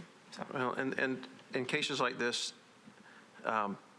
you can, if the next door neighbor or the other people impacted are in full support and are not going to be impacted by it, then sometimes you can kind of wiggle your way around that a little bit. But in this case, the neighbor is opposed to it, and there are other options probably for using that space. I mean, it's not that the space becomes unusable, it's you build a patio and landscape it and do something different. But so, I mean, it doesn't keep the applicant from using the space, but this is, I agree with you, I don't see a hardship on that. Well, if it's a hardship, it's self-imposed, obviously. I mean, I make a motion we deny. There's no hardship. A second. There's a motion, there's a second. Is there any discussion? All those in favor of the motion say aye. Aye. Any opposed? That motion passes. Good luck. Next case. We're ready to move on now to the short-term rental cases. I would point out the applicant who was here from the last meeting that didn't understand his case was going to move to the front of the meeting is here now, so I don't know if y'all want to take his case first before the others, or... So we have 3 cases and only 2 people? Somebody else not here? I suspect that Mr. Jacoby on case 454 is not here. We have an injunction that the court already entered on that property. Is Mr. Jacoby here? I suspect once the court entered his injunction, he's not going to show up. But you can Then we'll certainly just hear defer that a meeting if you'd like to. We'll hear the first case, or the case that was on the docket from last time. And that since the was, applicant is set through 2 meetings that at was this point. case 2019-428 involving property at 311 McKinnell Drive. The other gentleman is here for his case. There's no opposition. Mr. McBroom will make the presentation on behalf of staff, and then the appellant will have 5 minutes to make his presentation, identifying himself by name and address first before you make your presentation. I'm lost now. Page 3. 3 of the docket, one of the ones we moved at the beginning. This is one that we missed last time, and the applicant thought he was going to be at the end of the docket, and we moved him up a little forward, so he wasn't here. All right, Mr. McBroom. Good afternoon. The operation dates were April of 2017 through August of 2019. There were 41 total rentals, 5 of which occurred after the permit expired. It was previously permitted, obviously, with a non-owner occupied permit issued on April the 7th of 2017, renewed in 2018, and then the permit subsequently expired on April the 7th of 2019. A host letter of violation was sent on August the 5th of this year. BZA appeal was filed on August the 13th of this year. Advertisement was removed on August the 22nd. There was no other action taken on this property, and there were no documented complaints. And were there any documented stays after the letter? 5. I don't have a breakdown in terms of after the letter. No, just 5 after the expiration. Okay, so it expired in April, but you don't have any evidence that after August 13th that the appeal was filed that there was rental. I mean, you have 5 between April and today. No, sir, I do not. I can find that out for you quickly, but I don't have that listed. Okay, yeah, I mean, if you do, because I mean that's always helpful to know if I mean we can ask him what he did, but if you back it up, that's always good too. Okay, so. Good. If you would like to go ahead and proceed, I'll check that out on the computer. Thank you. All right, if you would state your name, address, and tell us why you're here. All right, Jonathan Cressman, 311 McKinnell. So what happened was I had a management company that was running the property for the previous few years, and I had moved outside of Nashville. And then the management company was no good. They actually sold to another company, and they kept jacking up rates. So I ended up canceling them and moving some long-termers in, some of my friends. And then during that time when the long-termers were in, that's when the permit expired.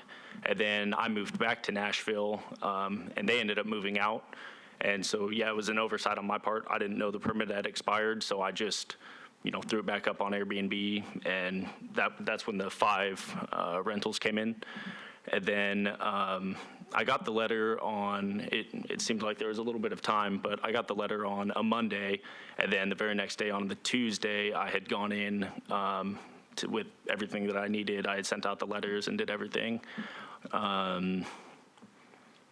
So it was, an oversight that I didn't know the permit was expired. But then as soon as I found out, I went in to fix it. And if he's checking right now, there was, since that was a Tuesday, I did have people coming in, I think on Wednesday or Thursday. So instead of canceling them, I let them stay that weekend, and then I shut it down right after that. So, What was the last day you rented the property? that week, that was the last week. The week of August 13th? Right, I believe Okay. so. Friday. Okay, I did a foreclosure. okay. Any other questions, or? Yeah, I do. I have a couple. Just to make sure I understood what you were testifying to. Sure.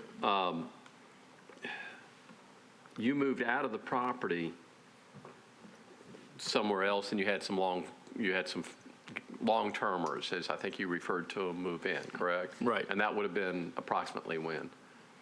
So they moved in. You don't have to be specific, just ballpark. Sure, probably November. November, so they were going into winter. Right. Okay. Right. Of this previous year, of 2018. Yeah, correct. Okay. And then they were my friends. And Well, I understand. Right. One of them bought a house, so they ended up moving out pretty quick. Okay. And in that time, I moved back to Nashville. Okay, so you were living in it, or it was owner occupied up until your friends moved in it for a while, and then they moved out? No, I had been short-terming it for probably 2 years before that. Okay. And there was a management company that was running it at that point. Okay. And then now you've moved back into it. Right. So now, honestly, I don't even know if I'm going to short-term it. I just kind of I figured I might as well keep all my options open. I'm actually renovating my kitchen, so I'm not going to be running it right now. I'm so sorry. Okay, thank you. You answered what I needed. Did you find out?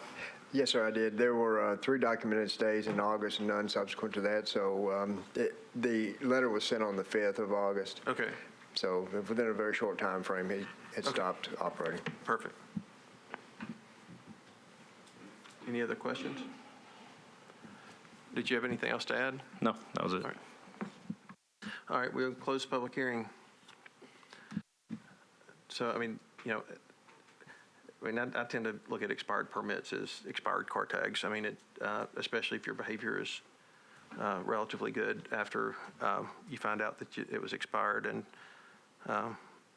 because he'd gone through the process, had a permit, presumably paid his taxes, so I'm comfortable with him being eligible, and knowing that he's not going to apply for at least a while until his project's done. I'm comfortable with him being eligible to apply on Monday, but yeah, he does. It's probably he may have a self-imposed year if it's like most kitchen projects, but anyway, but. So I'll move that the zoning administrator didn't err and the applicant be eligible to reapply for a permit on Monday. Is there any other discussion? All in favor, say aye. Any opposed? Yeah, I've got to this time.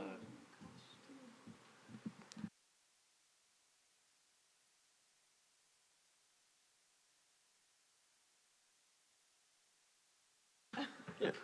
Well, we could say 3 months from the last rental, which would be November 13th. But again, to me, on an expired permit, and that's fine. Whatever we can get 4 votes, but I always have viewed an expired permit as, and frankly, I would have probably argued strongly for no time had he not rented the weekend after he got his permit. But the fact that he did that, 3 months is, again, somebody that went through all the proper processes on the front end, thought that his permit was renewed, forgot to do it. So I think 3 months is. I may be willing to amend that to say November. He's already had essentially a 2-month penalty, right? What's today? October the 17th. So it's about 2 months. Please turn on your mics. I can't hear what you're saying. I'm sorry. Today's October 17th. It's funny, I cannot remember the day. I remember November 7th and 21st, but not today. I'll make another motion that the zoning administrator did not err, and the applicant will be allowed to reapply for a permit November 13th. which is 3 months after his last rental. I'll second. Have a motion, have a second. Any more discussion? All in favor, say aye. Aye. That motion passes. You can reapply for a permit. Don't rent, don't list it until you have a permit. Deal. Thank you. Yeah. Good luck. Case 2019 Last case. 450, 1008 11th Avenue South, short-term rental, denial of a permit for operating after the permit expired. Mr. McBroom will make the presentation by staff. The operation dates for this property were March of 2018 through August of 2019. The number of rentals were at least 37, 20 of which after the expiration. Previously permitted on March the 20th of 2018. A host letter was sent on May the 30th of 2019. There were no complaints on the property. Now, this was re-inspected, and on 8/18/19, a warrant was issued. We have not obtained service on the issue, therefore, this has not appeared on the environmental court docket at this point. However, it is being pursued in environmental court. The BZA appeal was filed on August the 27th, and the ad was removed on August the 28th. And do you know, you said it's not on the environmental court docket yet? No, sir, we haven't obtained service on the warrant at this point. Okay. So do we have any idea when or what the time frame is for that? Whenever we can get service, which that depends on the sheriff and all that good stuff. Okay. So, but the lawsuit is pending to the extent it's been filed, and we're trying to obtain service. Okay. And then, do you have, what evidence is there? You said 20 after it expired, and it expired on 3/20/19? Yes, sir, that's correct. So from 3/20/19 until today, there were 20 documented stays, and then do you know how many of those, you don't know how many of those were since May, I guess? Yes, sir, I do. I have it right here. You anticipated my question. Thank you. Tricked me once. Yeah, exactly. So in May, there were 6 documented stays. In June, there were 5. In July, there were 3. Okay, and none since July? Or do you know? No, sir, there were Okay. not. All right, thank you. Pardon me, 3 in August. Didn't scroll up enough.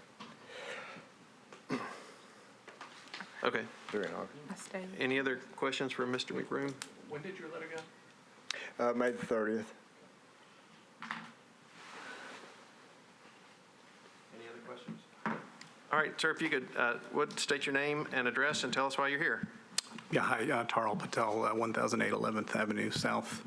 Kind of similar to the last guy. I'm not sure about the environmental thing, and the letter I got was dated August. So basically, we ran the short-term rental, similar thing. I had a management company handle it. They got the permit. They handled everything. They weren't doing a very good job and didn't keep the place clean, lack of communication, et cetera. So ended up switching to a more local company. They didn't tell me that I had to switch the permit over to my name or when it was going to expire. That's obviously on me. I was not simply aware. So I did not know that it expired in March. The first I was aware of this was actually in August, so I don't know. Obviously, you have a letter dated May that I didn't get, or maybe I got lost in the mail. But Do you have a copy of the August letter? I do on my phone, but yeah, and I have it on my email and at home. But I have I just looked at the date just now. It was August 4th, I believe. So not being familiar with this, I said, okay, I just have to renew the permit. And then when I realized, okay, I can't renew this because I'm in violation, then we pulled all the ads. So we did complete rentals in August, and then stopped. The ads were pulled as soon as I realized that, okay, this is a much more complicated matter than just renewing a permit. So we pulled everything, haven't rented. What the gentleman was saying about the environmental thing, I'm not aware of. I hadn't gotten a letter. I had to pay some taxes, obviously, because that was something that I wasn't aware of either. So paid the taxes up and just requesting that I be allowed to, refile for a permit earlier than the original expiration date. Just, this is new to this and simply did not know and was not aware there's no intent on violating any regulation on my part. Ignorance is my best excuse, I guess, which isn't really an excuse. I guess I need some clarification on the other stuff he was saying, because well, and I'm thankfully not that sure. doesn't have anything the environmental court's a whole separate beast than so you can talk afterwards Okay. or find out more information about what's coming Right, up. yeah, because I haven't gotten any letters about that, so.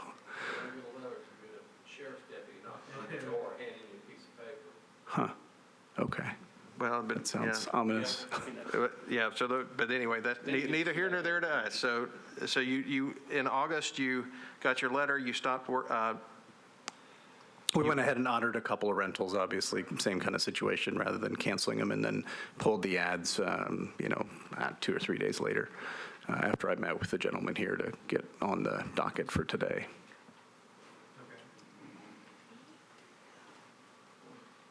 And then, it's not that we've had cases before where folks said they didn't get the previous letter, but you don't, I guess you didn't get the letter, so. Yeah, no, I have, I have the letter in from August, and I don't think there was an indication on that, hey, this is your second warning, or, I didn't see anything like that, but I was genuinely like, oh, boy, yeah, I didn't realize this. So I went in the house immediately and just looked at the actual permit, because it's hanging right there, and I was like, how did I not see that there's a date on this thing? Okay. I just didn't ever bother to look. All right, any other questions? Anything else to add? That's it. All right, we will close the public hearing. Another expired permit where the last rental was in August, and there's a mystery about the May letter and activity after that between May and August.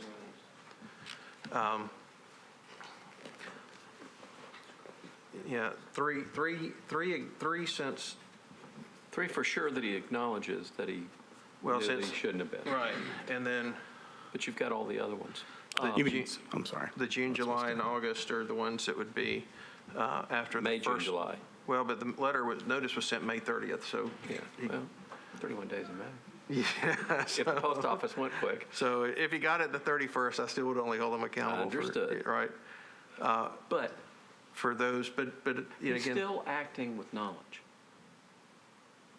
And you're going to have to overcome that. I mean, you just can't disregard. Right, but I guess what.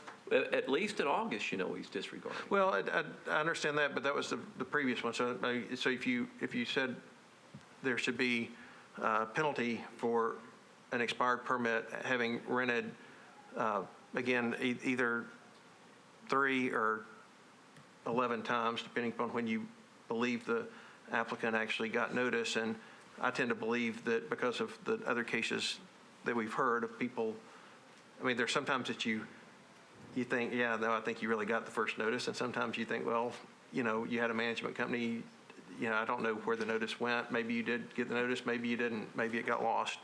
I guess it's the and lawyer even- in me just coming back to just being picky. I don't know.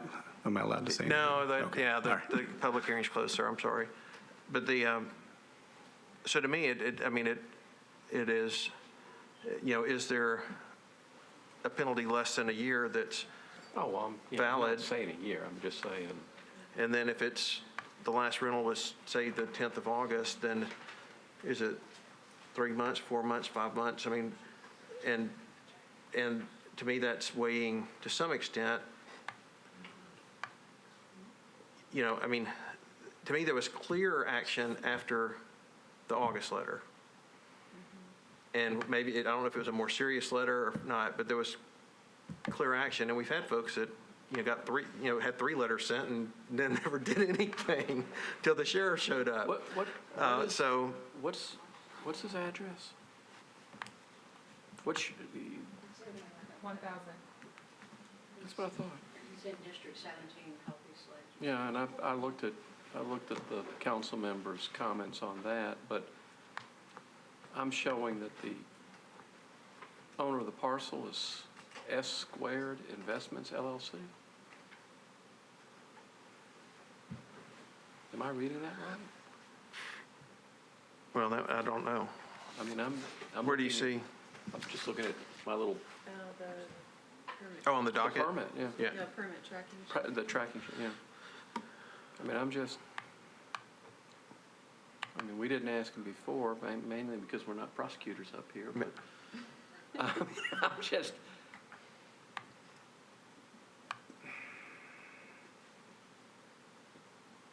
my problem's in August. I mean, talk me out of it, but at some point, there needs to be something. There's a profit margin there. And even if it's to January 1st or something, there needs to be, can't just disregard the law. And you can't claim I didn't know about it. You know when you're driving down the street, if there's a speed line, if there's a speed sign up there that says 55 miles an hour, and you're tooling along at 75, you're going to get a ticket. Yeah. Well, no, I agree.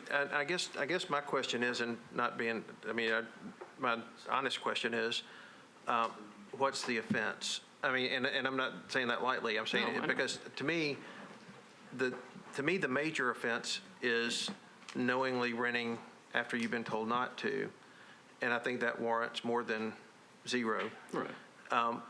The offense of simply renting on an expired permit because you forgot, I don't find that serious at all. I think to me, that's like you forget to renew your car tag and you get stopped by the police and they give you an $80 ticket and you go and pay your $80 ticket, which is, It's still a fine. It's still a fine, but in terms of, it doesn't keep you from operating, it doesn't keep you from driving, and we're not allowed to fine folks. But to me, that offense is minimal in terms of someone going through the right process. And so, but you're still violating the law. Well, I understand that, and I'm saying that if you were to say, to me, for the reason that for me that I say if you do everything right, if your only offense is an expired permit, I tend to believe go get your permit now because you've already spent a month or 6 weeks or more where you've lost revenue, and that is substantially greater than the fine for an expired car tag. Expired car tag is $80, and so that's why I'm just saying for me the offense of just simply an expired permit isn't much. Where I see the more offensive offense in this case to me is the fact that you got a letter in August and you let your rentals do it, and that to me is worth more. But you're running a business. I mean, this is a business. This isn't just something we play with. He's obviously going to receive a. Do you need leave? Go quick. Got to leave, so if we could make a motion. Make a motion. I'm going to make a motion. It's great what you're all saying, but I do have to leave. Understood. So, I didn't realize where we were on the time. yeah, I didn't realize myself. Now I'm panicking. But my motion will be that the zoning administrator did not err and that we assess a 4-month penalty from the date of his application, which was August 27th, 2019. So that would put him being eligible to apply for a permit on December 27th, 2019. I'll second. Have a motion, have a second. Any discussion? All in favor, say aye. Opposed, no. Raise your hand. That motion fails 3-2. But in the spirit of the fact that we're about to lose a quorum, because there were so many rentals after the permit expired, I do take him at his word that he just didn't know. Could we just make it like 6 months and what's that, February 27th? I'll second. How about 5 months? Okay, I amend it based off of some comments to 5 months from our chairman. I'll second your motion. The motion is that the applicant is eligible to reapply for permit January 22nd. And it's a motion, there's a second. Any discussion? All in favor, say aye. Aye. Any opposed? That motion passes. You're eligible to apply for a permit January 27th. Thank you guys for your All right, time. good I know this is hard, and this is fair. I Much will do a better appreciated. job, believe me. Mr. Chairman, Thank you. case 454, the applicant is not here. Do y'all want to defer it for no showing, or you can vote to deny it? Either one. Is this the second time they've not been This is shown? the first time. Then I'll move that we defer this to the next meeting. All in favor? All right, we'll defer that one time.